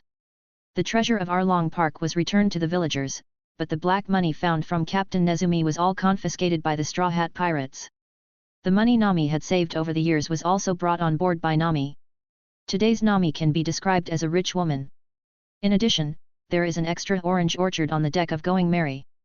Damn green hair, he is actually the first guy in our pirate group to have a bounty. Sanji seems to be born with a special rivalry with Zoro. If he doesn't argue with him, he will feel uncomfortable. Nami has belly in his eyes, 100 million berry, wow. If we sell Zoro, will we get rich? Let's get rich. Sanji raised his hands in agreement. Okay, I agree too. Logan laughed. Amidst a burst of laughter, there was another banquet on the deck of Going Merry. Time flies, it's night. Logan finished work early and returned to the room. During the day, Nami used the Clow card, which shocked Logan. But during the day, when there are so many people, he is too embarrassed to ask. After all, as the owner of the manga, I don't know that the manga has special magic. Wouldn't that be a joke? Boom boom boom. This time Logan knocked on the door first to remind Nami. Crunch! The door opened, and Nami's little hand stretched out directly, and handed Logan over. She complained, "You still have to knock on the door, do you treat me as an outsider?" The pretty little thieving cat really has a lot of charm. But this time because he came early, Nami hadn't showered yet, and Logan naturally didn't have a chance to feast his eyes. Hee hee. Seeing Logan's deflated look, Nami put on a smiling face, grabbed Logan's arm, and looked up at her. "What are you looking for? What's up?" Of course it is a matter of stabilizing the Clow card. But can't ask directly. After thinking about it, Logan tentatively said, "How many Clow cards have you taken in now?" Nami didn't say a word, but very playfully stretched out 3 fingers. "Oh? Not bad. Card Captor Sakura, this manga has been given to you for less than 10 days, and you have already taken 3 Clow cards. You are amazing." Logan gave Nami a thumbs up. Hearing Logan's exaggeration, Nami was very happy. "Hee hee, I told you everything, I am amazing." Saying that, Nami dragged Logan to her bed, and then sat in a row beside the bed. "By the way, Logan, did you see the process of me subduing Thunder card? I'm so smart." I thought of that method, were you shocked when you saw it? Logan was able to take the initiative to chat with her. Nami was very excited, and began to actively find topics. This saved Logan from making sidelines. From Nami's words, Logan understood. Nami has indeed entered the world of manga, otherwise how could there be a process of subduing the Thunder card? But how did I know the process of Nami subduing Thunder card? Just as he was about to tell Nami that he didn't know, Nami continued, you must have seen it, right? Luffy and Zoro told me before that you are a manga fruit user, as long as what happens in the manga world, you all know. These two forced really give me a high praise. Right? Isn't my method very clever? Nami shook Logan's arm and asked in a half-compassionate tone. Nami is already like this, wouldn't it be embarrassing if I said I didn't know? Well, Nami is the smartest. With a cheeky face, Logan nodded. Being praised by Logan again, Nami was very happy, and asked again, what do you think should be my fourth claw card? Logan thought about the situation in the original plot, so he said, you can try to subdue the shadow card, the light of the Thunder card can restrain the shadow card. Nami nodded thoughtfully, well, I want to try it now. Logan, I'm going to try to subdue shadow card now, can you stay with me here? It is good. Logan fully agreed. He just wanted to observe what happened when Nami entered the manga world. Promised so quickly. It means that he wants to be with me in his heart. Excited, Nami took out card captor Sakura from the bedside table, and opened it next to Logan. Turning to the chapter about the shadow card first, Nami confirmed the location of the shadow card. Then the spirit connects with the manga and enters the book. After a while, Logan saw that Nami was still beside him, so he asked, Nami, haven't you gone in yet? Nami didn't answer him. Logan looked at Nami suspiciously. Nami. Logan shouted again. Nami remained unmoved. Could it be that entering a manga is actually entering the manga world with spirit? Logan stretched out his hand and waved it in front of Nami's eyes, but she didn't respond. Just to make sure, what if Nami is playing tricks on me? After thinking about it, Logan pretended to kiss Nami's mouth. When the distance was less than 1 centimeter, Logan stopped. During this process, his eyes kept staring at Nami's eyes, but Nami's pupils did not show any stress response. It looks like it really is. Now, Logan can make a positive judgment. Logan simply turned on the system to have a look. The column of points is now 9. He didn't know why the points increased before, but now Logan has a guess. It should be related to the performance of the crew in the manga world. There is still 1 point left, and them he can exchange for treasures. Logan is really looking forward to it. This broken system, the interface design is so cumbersome, but there are not many useful ones. It's really superficial. Logan looked around on the main interface, and then checked the titles of the interface in the category list. Look at my log. Open the personal log interface, and the attributes in the column increase, plus a record of the completion of a manga. Other than that, nothing fancy. By the way, Nami asked me before if I saw her performance in the manga. I don't know if the system has relevant records. After thinking for a while, Logan continued flipping down. He pulled hundreds of them and they all went empty. Next article, category title System Mail. Hey? Why is there still a system mail here? Logan remembered that there was a system email on the main interface, but he didn't expect that there was a system email hidden in the drop-down box on the log interface. Tu. Drip drip. Drip drip. Drip drip. A reminder sound came immediately. What the hell? There's still mail here. Logan was shocked. Immediately, he curiously clicked on the first email. Your manga fan Monkey D. Luffy has improved his world strength in the manga Akame ga Kill, and the development of his fruit has reached to the next level. You will get the ability he develops, you get +1 point. As the system was turned on, Logan suddenly felt a strange power pouring into his body. Looking at the content of the email again, Logan was shocked. FK. Could it be that? He immediately exited the system interface and opened his palm. Whoosh. The fingers stretched out. Damn it. This is Luffy Fruit's ability. Logan raised his hand again, his arm was stretched, and it was enough to reach the ceiling in an instant. FK. I actually became a rubber man. He looked down at his brother for a while, trying to use the ability of rubber fruit. FK. Logan was stunned. This ability is strong. Oh my god, putting such a strong fruit ability on Luffy is really wasteful. But now it's alright, let me inherit this heaven-defying ability. By the way, there are still several emails. Logan quickly opened the system interface again. Your manga fan Monkey D. Luffy has improved his world strength in the manga Akame ga Kill. Observation Haki has been promoted to the primary level. You get its Observation Haki ability simultaneously. You get points +1. Your manga fan Monkey D. Luffy's world strength has been improved in the manga Akame ga Kill, and Armament Haki has been promoted to the primary level. You simultaneously gain its Armament Haki ability. You get points +1. Your fan Kobe has improved his world strength in the manga Demon Slayer Zenitsu, and learned the Breath of Thunder first form. You get its Thunder Breath ability simultaneously. You get points +1. Your fan Roronoa Zoro completed the Wooden Golem Pile training in the world of the manga Sasaki Kojiro biography, and achieved a great foundation in swordsmanship.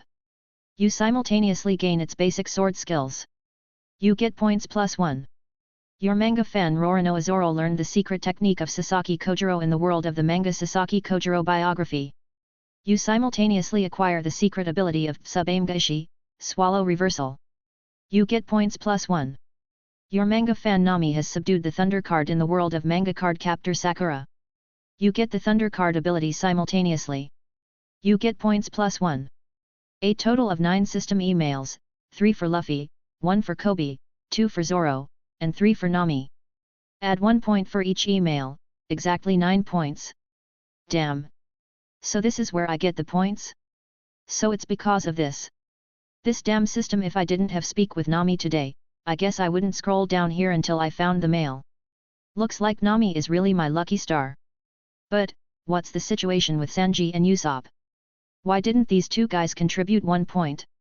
But if one of them works a little harder, I can exchange it for treasures now. After sorting out the emails, Logan checked it again and found that there was a playback mark behind each email. He clicked on the article about Nami subduing the Thunder card, and actually replayed the whole process of Nami's subduing the Thunder card. Turns out I could really know what happened to them in the manga world. With a movement of his palm, power cards, fighting cards, and thunder cards quietly appeared. He moved again, and a black armament haki wrapped around his arm. Sure enough, I have obtained all abilities for my own use. So, in the future, I must urge the crew to train more in the manga world. Not only can you get abilities by just drawing manga, but you can also exchange points for treasures. Cool. Chapter 66. This is amazing. In Sanji's room, came the voice of Sanji getting carried away. His spirit withdrew from the world of Shokyuchi no Soma, and his whole body was still floating. A few days ago, as soon as he entered the world of Shokyuchi no Soma, he wanted to pick up girls, but he had nothing to gain except being treated as a pervert. Until yesterday, Sanji finally found the correct way to experience Shokyuchi no Soma. He discovered that in this world, food has a magical effect on people. The delicious taste of food can make people orgasm. This state of the reaction really made Sanji have endless aftertaste. Because, when the people tasted the delicious food made by Sanji and they couldn't help themselves of feeling good, Sanji even saw the effect of clothes explosion in an instant. It was fleeting, but Sanji fell in love with the effect. Yesterday I managed to get 2 people explode their clothes, today let 5 people explode their clothes. What a progress! Relying on his own cooking skills, Sanji has successfully laid a foundation in the world of Shokyuchi no Soma, and opened a pirate-style gourmet restaurant with a loan. He set a small goal for himself: when he can make 100 people orgasm in one day, his cooking skills will be considered a pass. Logan really understands me so well. Sanji is really grateful to Logan now, with the manga of Shokyuchi no Soma in his hand, his face is full of lust. It's a pity that the time to enter is limited every day, otherwise, I can't wait to live in it. Sanji couldn't let go of the time limit, but there was nothing he could do about it. Reluctantly imitating Shokyuchi no Soma, Sanji came to the cabinet.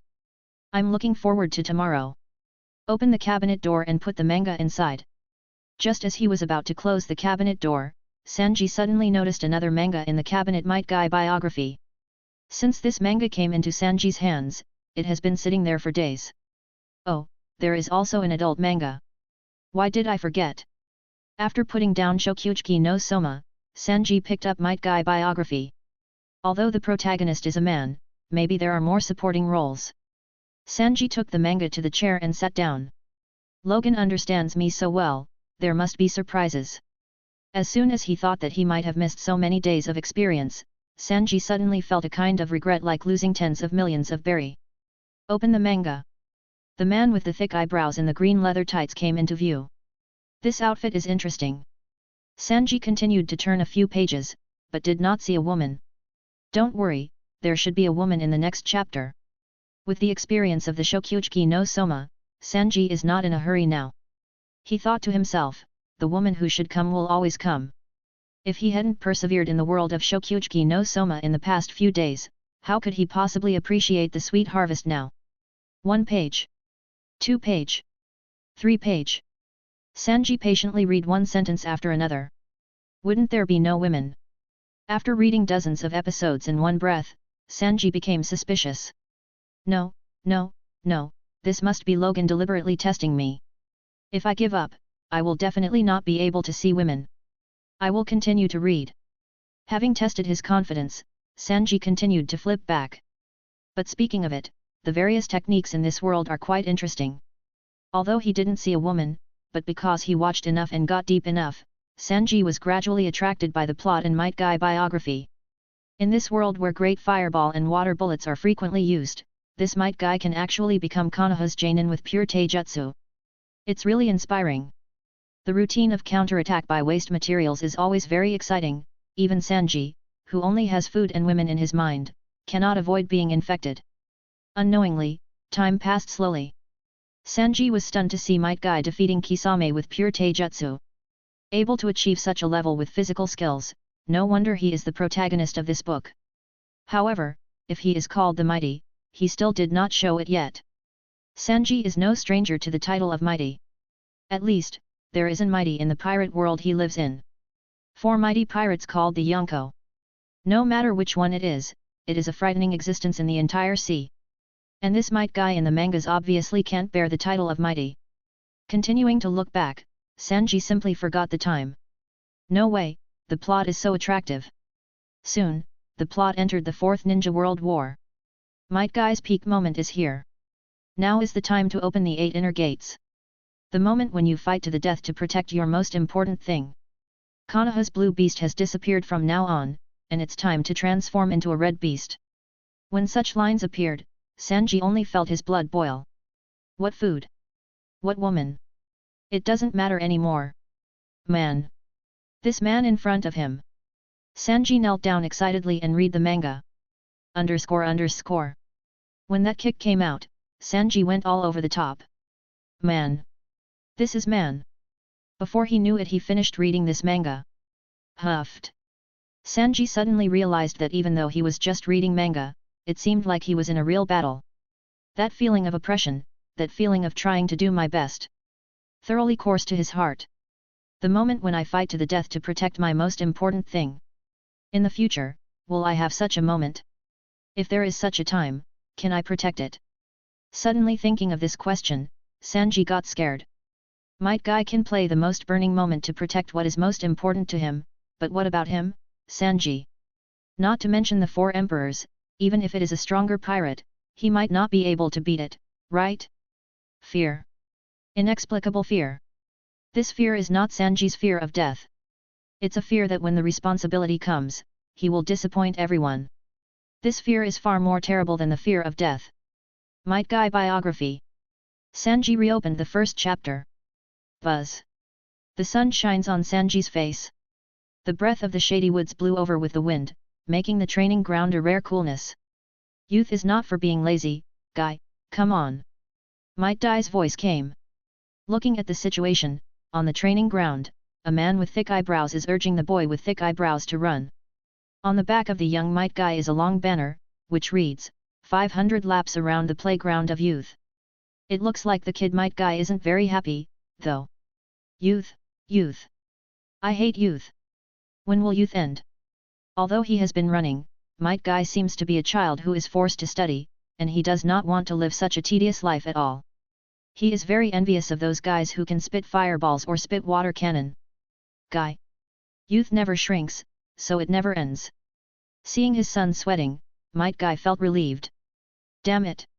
Do I need to die to escape this? Might Guy shouted angrily. Died? No. Quite the opposite. Only then will the highest and most burning moment of youth. It was not Might Guy who answered Might Guy, but another voice. All of a sudden, both Might Guy and Might Guy turned their heads to look in the other direction of the training ground. It was a blonde young man with curly eyebrows, walking towards this side with a cigarette in his mouth. Hey? Who are you? Might Guy asked curiously. Sanji came over. Hello, my name is Sanji. Before Might Guy could speak, Might Guy laughed happily. My boy, what you said is so good. Youth will not end, only the climax and burning moment. Saying so, Might Guy pointed to Sanji and said, look at him, how much he understands youth. Sanji no youth. But it is from your son that he understand the meaning of youth. He has something he needs to protect. Sanji also have things he need to protect. His partner, his stinky old man. When they need me, he must stand up. Sanji, what are you doing here? Looking at the young man in front of him, Might Guy subconsciously regarded Sanji as a villager of Konoha village. After all, with Konoha village protected by Anbu, it is very difficult for outsiders to come in quietly. If I could, I hope, I could train with Might Guy. Without too much foreshadowing, Sanji directly explained his thoughts. Nanny? Such a boring thing, there are still fools who want to join? Might Guy is stunned. If it weren't for his father forcing him to train every day, he wouldn't want to stay on this training ground for one more minute. I didn't expect that there would be someone who wanted to train. Ah ha ha ha. Hearing Sanji's request, Might Guy let out a hearty laugh. Okay. Of course no problem. Might Guy fully agreed. In this era when escapism is the mainstream, such boring things as physical arts are rarely touched by people. This has created a vicious circle, fewer people learn, and fewer people agree with it. Then no one wants to learn. A large part of the reason why Might Guy is so repulsive is because it is too boring. If a playground is all for sports, the enthusiasm will definitely be different.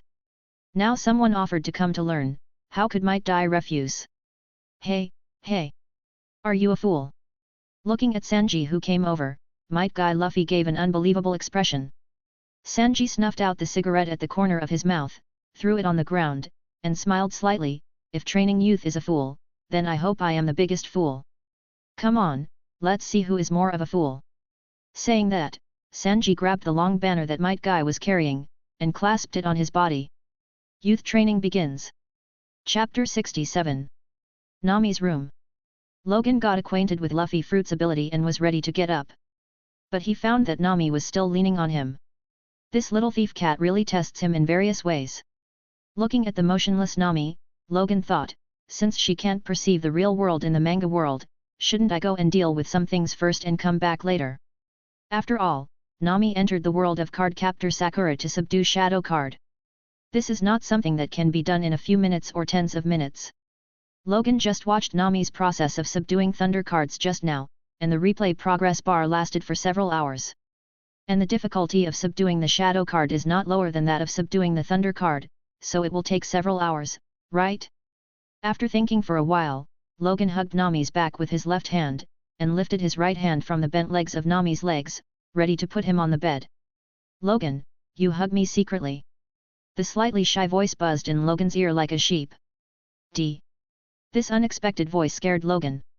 What's going on? It's only a few minutes from entering the manga and Nami is coming out? No, I've been sitting for too long, I plan to exercise. Logan found an excuse for the situation he was in, and then he used Nami as a barbell with his hands up and down. In fact, Nami is such a smart person, even if he didn't understand it when she first came out of the manga world, now she understands that Logan is going to carry her and lay her on the bed, and then run away. Now seeing Logan find such a lame excuse again, she almost laughed out loud. But since she have such a good opportunity, she have to make good use of it. After all, Nami really likes the feeling of being princess carried by Logan. So it's exercise. Nami's eyes sparkled, she stared at Logan, showing a cute attitude, since it's about exercising, you have to train every day. Logan, and I will cooperate with you. Logan suddenly felt that he had thrown himself into the pit, and smiled awkwardly. Nami pouted slightly, by the way, how many do you do every day? I heard that Zoro has to do 1,000 times a day with a 50 kilograms big mallet. Hee hee. Okay. You little burglar. You're teasing me on purpose. Logan, though, anyway, I have gained a lot abilities today, and I am in a good mood. So, he said, it seems quite a coincidence, I also do 1,000 times of barbell lifting every day. Well then, I will be your barbell from now on. Nami looked at the face of Logan, who was close at hand, hugged Logan's neck with his right hand, raised an index finger with his left hand, and said in a playful tone, 1,000 times, don't be lazy. Okay with you, a little thief cat, watching over me, I won't be lazy.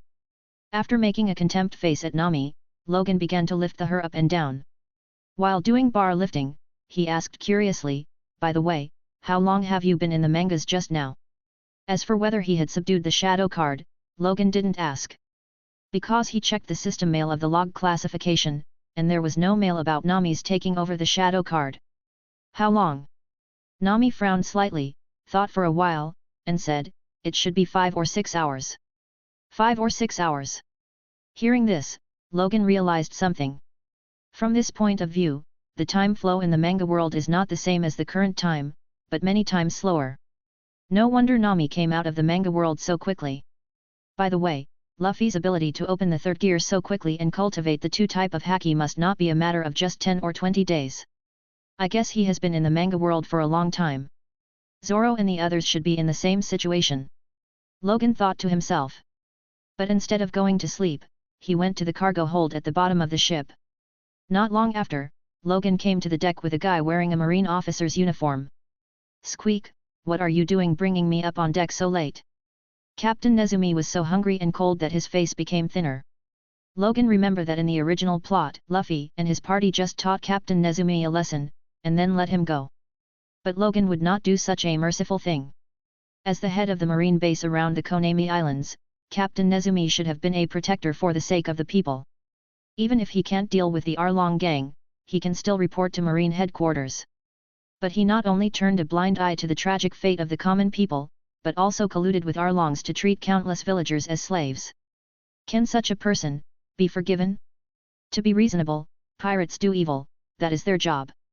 Shouldn't your job as a marine be to fight violence and bring peace to the people? Logan carried Captain Nezumi's face all the way to the edge of the deck, and then threw it on the ground.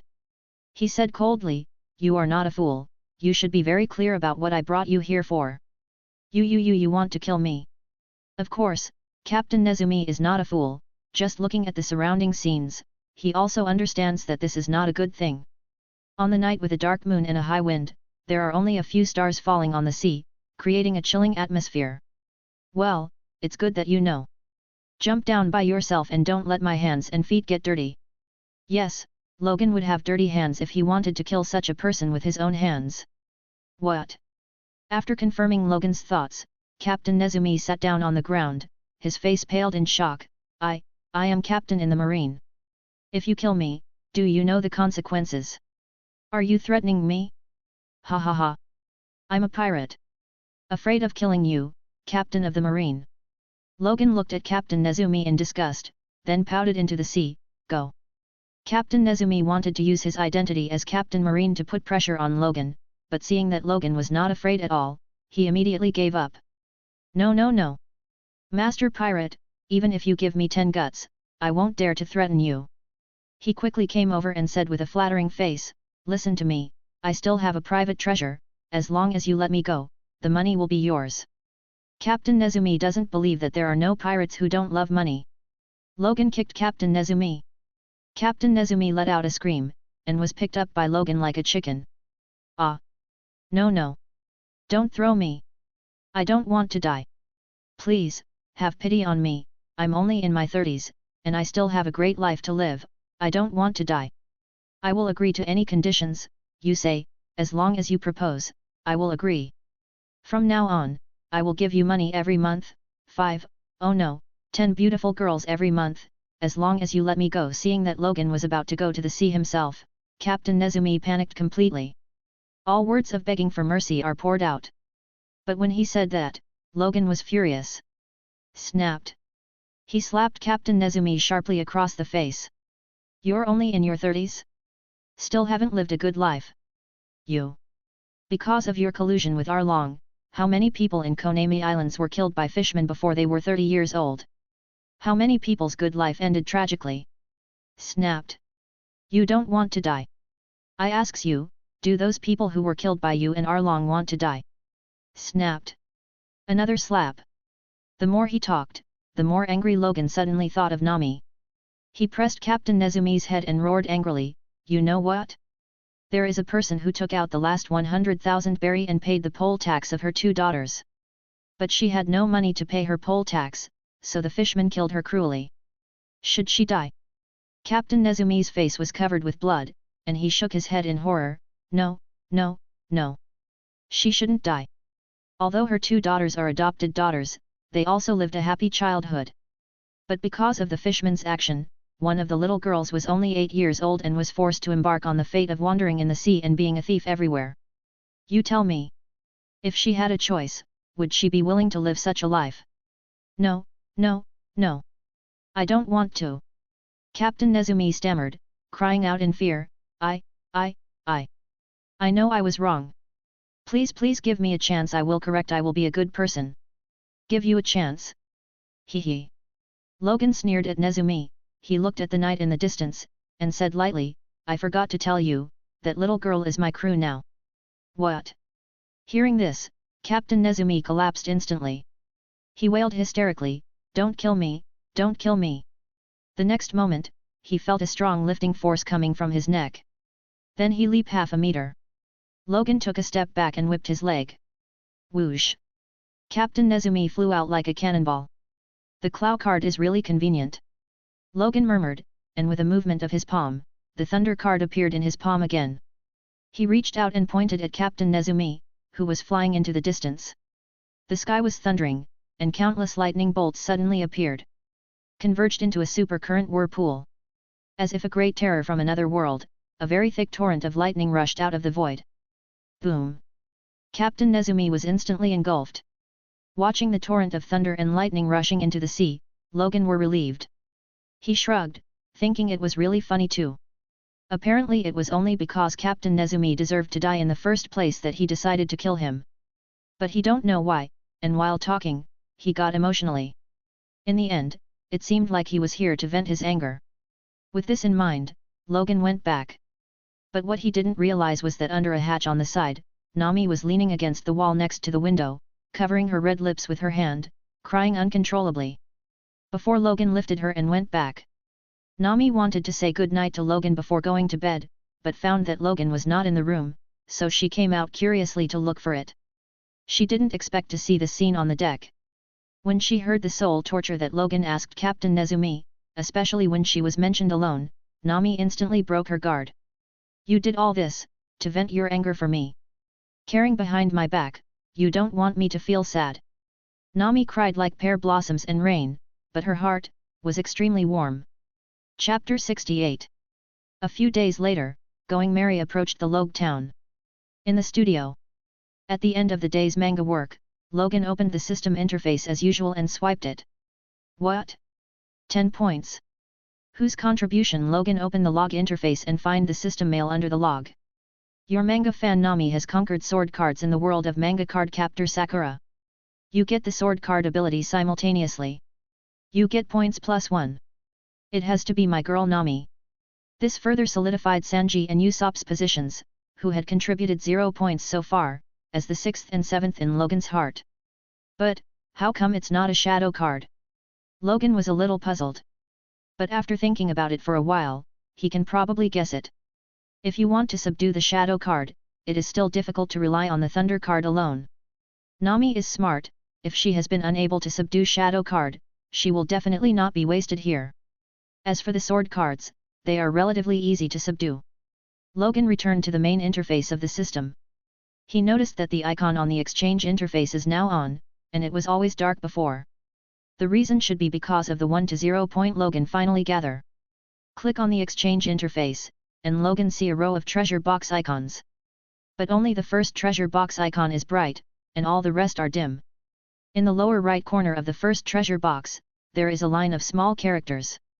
Unlock condition, accumulated points reach 10. Alright. This is an achievement unlock reward. Obviously, the treasure chests in the back will only be unlocked one after another when the points reach a certain value. Logan opened the first treasure chest. The lid of the treasure chest was opened, and golden light jumped out from inside. Then, a prop in the shape of a gold coin jumped out of it. Resurrection Gold Coin, a treasure that can increase one life. Remarks, passive use. When the host dies, the resurrection effect will be triggered, and the host will be resurrected with full blood and full state. When the host is triggered, there will be 3 seconds for the host to choose whether to resurrect in place or randomly teleport to other places for resurrection. The treasure is indeed a good treasure. That's right. How much is this system afraid of my death?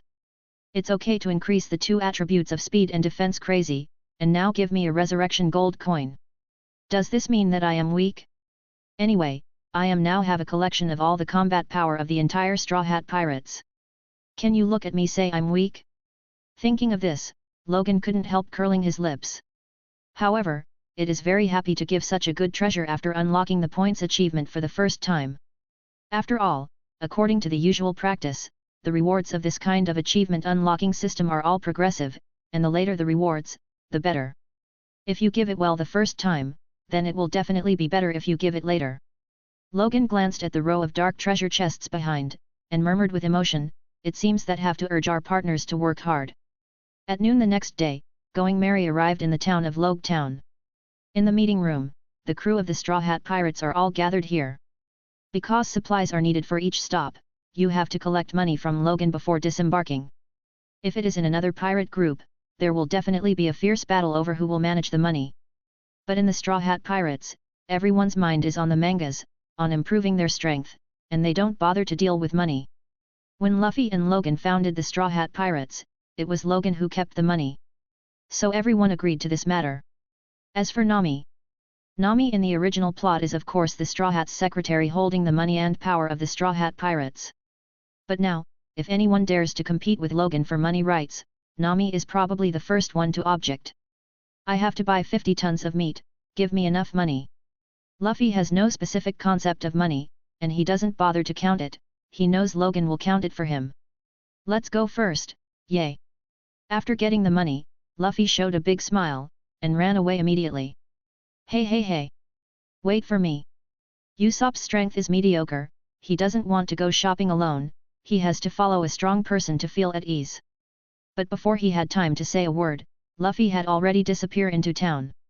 Haha! Logan smiled and said to Usopp, you should be glad that you are not with Luffy now, otherwise you may find yourself in trouble later. You seems to be right. Usopp scratched his head, realizing that Logan was right.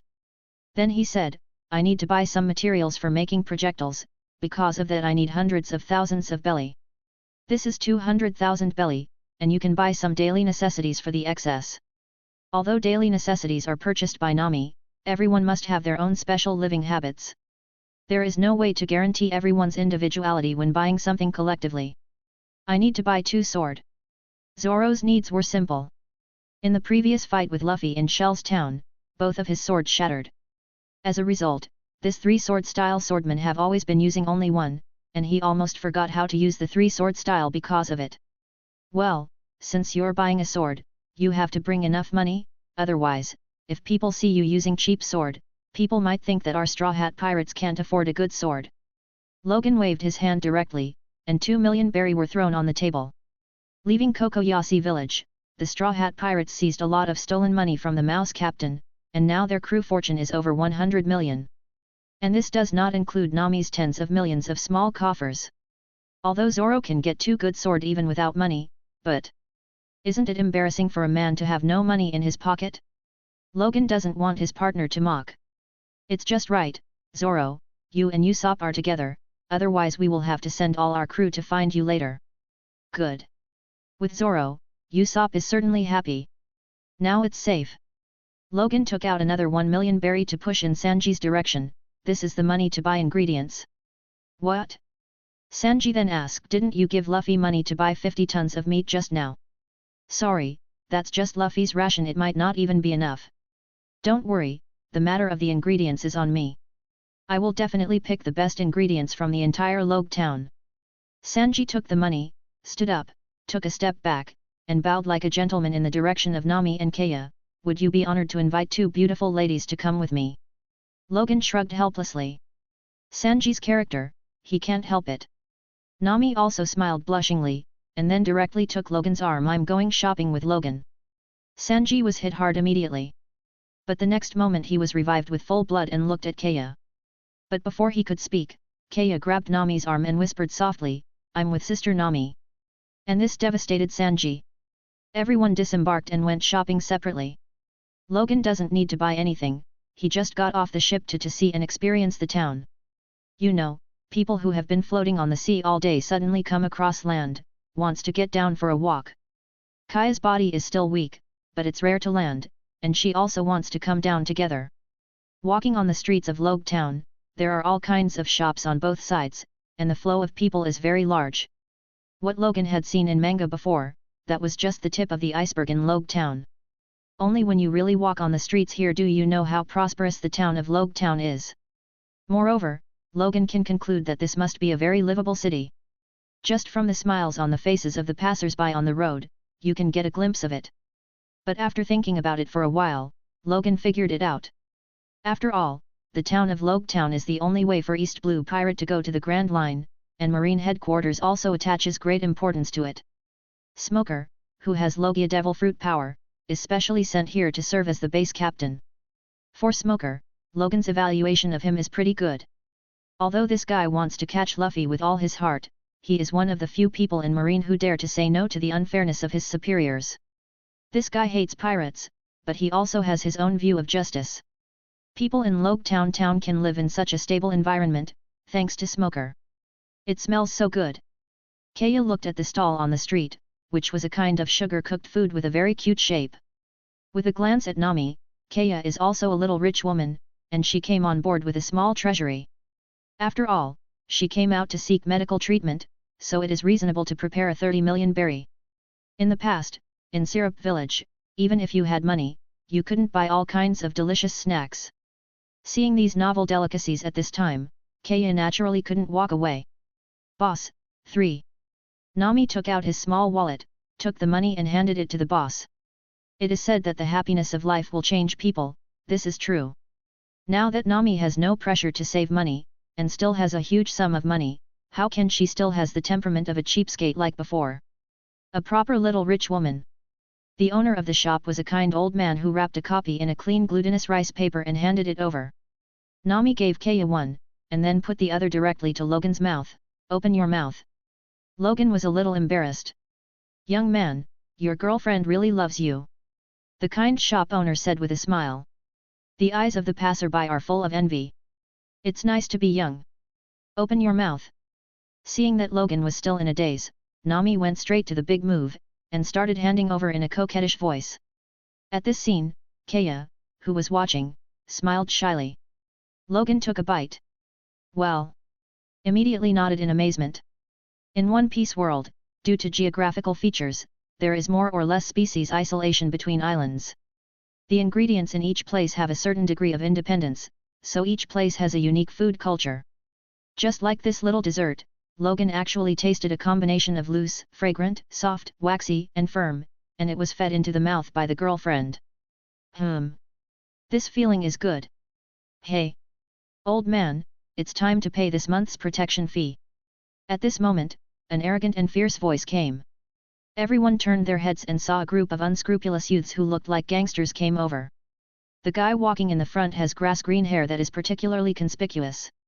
He has tattoos on his chest, wears armbands, and has a fierce face like a ghost, and he is short of writing "I am a bad guy" on his face. Look at that! Isn't this our captain's future fanboy? Chapter 69. The law and order in Logue Town is very good, but the existence of gangsters cannot be avoided anywhere. The hometown of Logan in his previous life was so unbelievably safe that he could even come out at 12 o'clock in the evening to have skewers. But even if the law and order is good enough to live in that level of living environment, it is still impossible to eradicate the underworld. No matter how awesome Smoker is, he can only guarantee that the East Blue Pirates will not dare to do evil here. But he cannot manage the underworld every day. If he did, the man might suffer from insomnia every day, and he will have a cerebral hemorrhage in less than half a year. And these guys in front of them are the largest underworld gang in Logue Town. Bartolomeo. Anyone who has watched Pirates knows that this guy is definitely the person who admires Luffy the most in the whole Pirates, not one of them. Of course, if you want to say that he is a good person, that is absolutely nonsense. This guy is a bastard who can shoot innocent civilians on a whim. If you have to judge him, he's a very loyal bastard. Doing the bad things that gangsters should do, but also has the loyalty of worshipping the young master. What? Kaya, who was born as a young lady, had never seen such a vicious existence. She was so frightened that she dropped the sweets, and hurriedly hid at Nami. He has say, just looking at his looks, Bartolomeo looks really scary. Old man, where are your ears? Didn't you hear our boss talking to you? A purple-haired gangster styled his hair and scolded the shop owner. Please allow me little more time, Boss Barto. You raised the protection fee last month, and we have to live. The shop owner, who was originally kind, now had a sad face and begged bitterly. Damn it! Before Bartolomeo could speak, the purple-haired boy tried to slap the old man across the face. Boom! There was a loud bang, and the purple-haired gangster was embedded in the wall. The originally bustling street suddenly fell into an eerie silence, and everyone looked over subconsciously. It's Barto's gang. It's them again, what a bastard. If you don't pay the protection fee, you will be beaten by them, and then you have to pay again. The movement was so loud just now, the attack was too heavy, right? Hey? Wait. Why does the one in the wall look like Steve, Barto's #1 enforcer? Hiss. Isn't it him? Someone dares to do something to him, he's so brave. It's probably because outsiders are ignorant. Bartolomeo is a devil fruit user, even Smoker can't do anything about him. Here, almost no one does not know Bartolomeo. He is not only the local mafia boss in Logue Town, but also the mafia boss of more than 150 surrounding towns. In the underworld, he has a high status. Now someone beats his #1 enforcer in broad daylight, this is a real blow to the king. In front of the food stall, Bartolomeo's mouth is now bigger than a carrot. What shocked him was that such a powerful and terrifying punch just now was punched by this thin-looking woman in front of him. This punch must have several tons of damage, right? Bastard! It's fine if you are a fishman, but you are all human, why do you bully each other? Clenching his fists tightly, Nami's eyes flashed with anger, and his body was trembling with anger. It was originally a date with Logan, but Nami never expected to encounter such a thing. For her, this kind of thing is so empathetic. The villagers of the entire Konami Islands have been oppressed by fishmen for so many years, sucking blood non-stop, and living a miserable life. Nami knows how miserable this life is. And the scene in front of him is nothing more than replacing the fishmen with human bastards. What about the protection fee? Isn't it just like the fishmen sucking the blood of ordinary civilians? If it wasn't for not wanting to kill, Nami's punch just now could have directly killed the purple-haired gangster. In fact, if Nami didn't make a move, Logan would too. But Logan's observation hacky sensed Nami's shot, so he might as well let Nami vent. He understood that Nami had some outright hatred for this kind of thing. What? The store owner came to his senses at this moment, and quickly winked at Logan. Young man, hurry up and take your girlfriend away to the marine base. Even for the kindness of the shop owner, Logan can't just sit idly by. Bartolomeo! Logan shouted. What? Know me? With the unique dialect characteristic of Logue Town, Bartolomeo squinted at Logan. He was not at all anxious about what happened to his younger brother just now. If this matter is not handled well today, no one can leave. Logan smiled, seeing that you are not young, why are you still playing this kind of children's play? Live, play? These words really choked Bartolomeo. He was furious. You say I'm playing? What are you doing?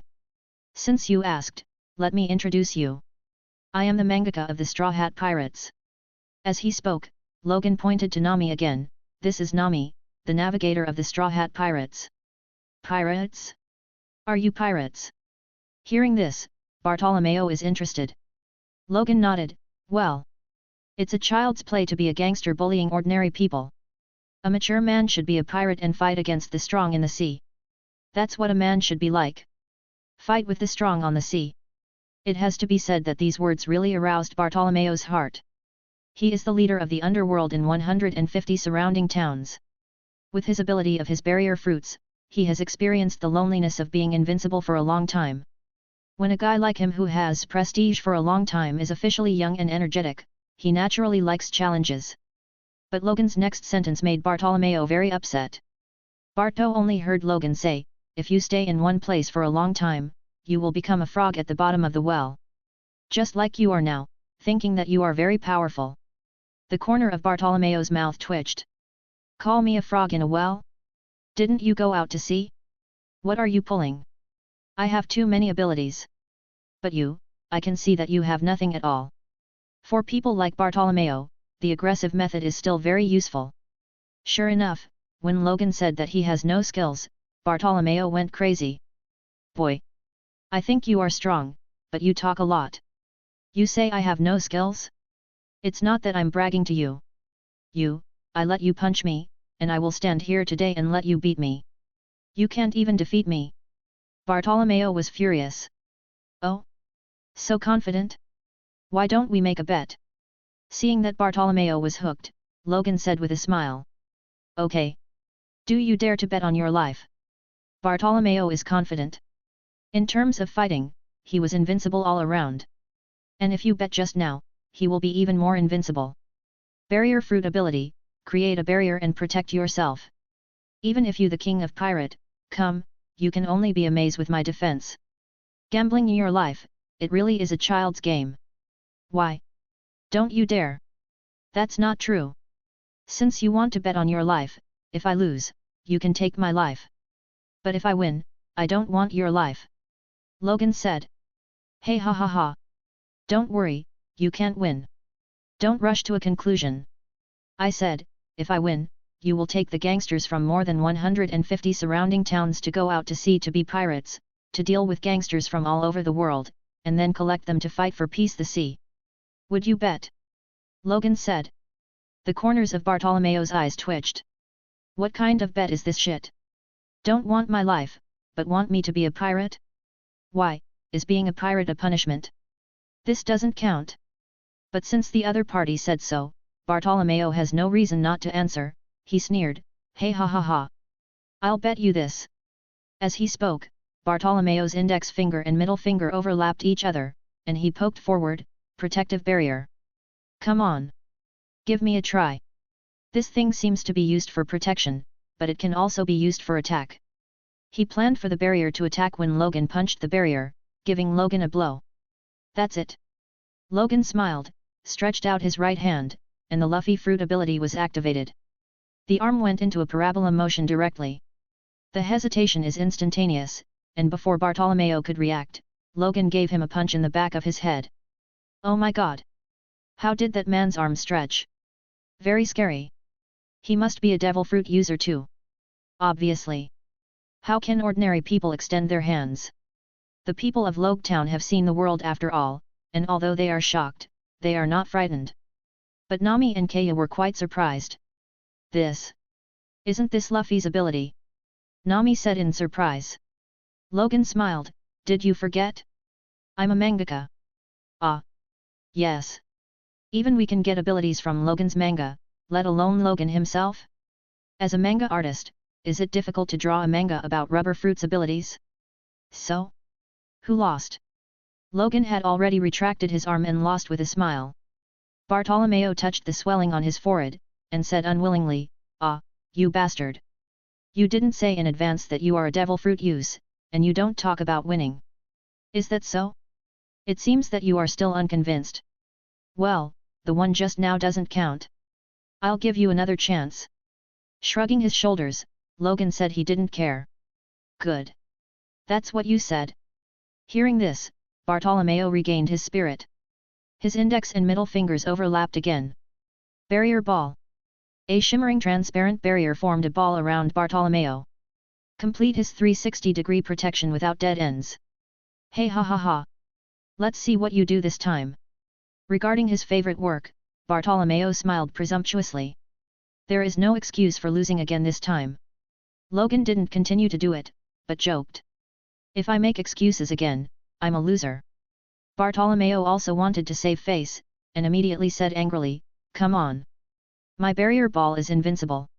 If you have the ability to break through it. Break through the barrier ball? Isn't it just enough to break it with my hands? As he said that, Logan had a thought, and a claw card quietly appeared in his hand. Chapter 70. A claw card emerged from Logan's hand. The sword card. The moment it appeared, the sword card was integrated into Logan's body. The ability of the sword card is to cut. This cut is not a physical cut, but a conceptual cut. In the world of card captor Sakura, when little Sakura uses sword cards, she can not only cut through ordinary stones and iron, but also cut shadows, lightning, and other non-substantial substances.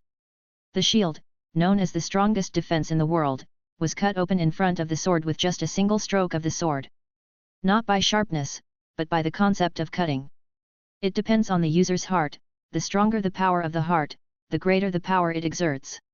According to the setting of the sword card, if you really have great perseverance, you can even cut through the long river of time with one sword. It's the cut of the sword card. Just with your hand. Hearing Logan's big words, Bartolomeo's mouth is almost crooked. He said angrily, "You can try to show how you will break my barrier with just your hand." Logan's fingers stretched out, transforming into the shape of a sword. Then he swiped his finger at the barrier ball in front of him. Brush! The barrier ball was immediately cut into two. This level of cleanliness is much easier than cutting a piece of meat. The scene suddenly became a little strangely quiet. The gangsters all opened their eyes wide, staring at the cut barrier in dumbfounded. They are Bartolomeo's personal entourage. They usually follow Bartolomeo around the streets and alleys. They have seen Bartolomeo use the barrier fruit ability countless times. Their evaluation of the barrier fruit is one word: invincible. However, it is such an ability that seems to be invincible in the world in their hearts, but it was easily cut open by the stretched fingers of the person in front of them. Hell! Logan tapped Bartolomeo's forehead with his fingers turned into swords. "Look, with just my hand. Ah, this. The mouth was almost open to the back of the head, and Bartolomeo was stunned, even stuttering when speaking. The barrier is broken? How can that be? If the barrier can be opened at will, it means that Bartolomeo's defense is like paper in front of others. His proud invincibility barrier was broken, he couldn't accept it. No, impossible. Shaking his head suddenly, Bartolomeo put away the barrier ability with a thought, and then he practiced the barrier fruit ability again, and created a barrier ball to protect himself. His eyes were full of unwillingness, and he roared, "There must be something wrong, you can cut it for me to see. Since you asked so." Brush! Logan cut from top to bottom again, and the barrier ball was cut open. Bartolomeo is completely stupid. He grabbed his hair with both hands, and his eyes were full of unbelievable horror. Shocked? Crash? Hey, there is something that shocks and breaks you even more. Barto, she can also break your so-called invincible barrier. Seeing Bartolomeo's almost crying appearance, Logan was full of mischief, then patted Nami on the shoulder and said, "Nami, cut it for him to see." Nami is not very familiar with the ability of the sword card, but seeing Logan use it like this, she thinks it is Logan showing her the ability of the sword card. Hee. Nami mentally communicated the sword card. The energy of the sword card melted into her body. As the small wand in her hand turned into a sword, Nami slashed at the barrier in front of Bartolomeo. Brush! When the sword fell, the expression on Bartolomeo's face had become loveless. He can't accept it. Logan withdrew the effect of the sword card and looked at Bartolomeo with playful eyes. Now that he made the bet, Logan is not worried that he will miss the appointment. Hey! Bartolomeo suddenly sighed and sat down on the ground like a deflated ball. He shook his head and murmured, "I never expected that my ability is so weak." Hey! Barto! Just now you promised Logan, if you lose, you will take all your gangsters out to sea, become pirates, and go to various islands to recruit those gangsters, and take them to the sea to fight for peace. Thinking of these gangsters oppress civilians, Nami's anger and unpleasant memories came to the fore. If these gangsters can leave the local area and recruit gangsters from other places, this is equivalent to indirectly saving civilians in other places. For this idea of Logan, Nami feels great admiration. Okay. Don't worry, Bartolomeo, will do what I say. Since I lost, I will take people to sea in a few days. Accepting the reality, Bartolomeo got up from the ground, and he looked at Logan. "I remember you, the mangaka of the Straw Hat Pirates. I will show you, Me Bartolomeo will definitely make a name for myself in the sea, I will be on par with my idol, Zoro-senpai. Zoro. Hearing this, Logan and Nami showed astonished expressions at the same time. Nami stunned is literally stunned. Wipe. Isn't this guy Luffy's super fan? When did he secretly change his idol to Zoro? He asked suspiciously, is your idol Zoro? Roronoa Zoro. Of course. It seems that you have heard of his name too. He was able to defeat the world's #1 swordsman just out of the sea, and for the first time, he got himself 100 million belly bounty. This is something that even the Pirate King has never done before. What heights have he reached? When speaking, Bartolomeo's face was full of heroic light. If he is not 24 years old, but 4 years old, you say that he is proud of his father, and there is no sense of disobedience at all. Nami and Logan look at each other. The expression on the face is full of dumbfounding. Hey. What kind of expression do you guys have? Let me tell you, Senior Zoro is the pride of our East Blue. If you dare to have any opinions on him, I can't control myself, I will fight with you. Swear to the death to protect the honor of idol. It is Bartolomeo who is talking about at this time. Nami is holding on to her body and laugh. She looked at Logan. If Zoro knows that he has such a loyal fan, what kind of expression will Zoro make? What else? That guy. As soon as the words were ordinary, Logan looked at the man with green algae hair on the opposite side of the street with a dazed expression. Zoro? Where is Usopp? Logan. Probably feeling Logan's gaze, Zoro looked this way, was overwhelmed with surprise, and walked over quickly.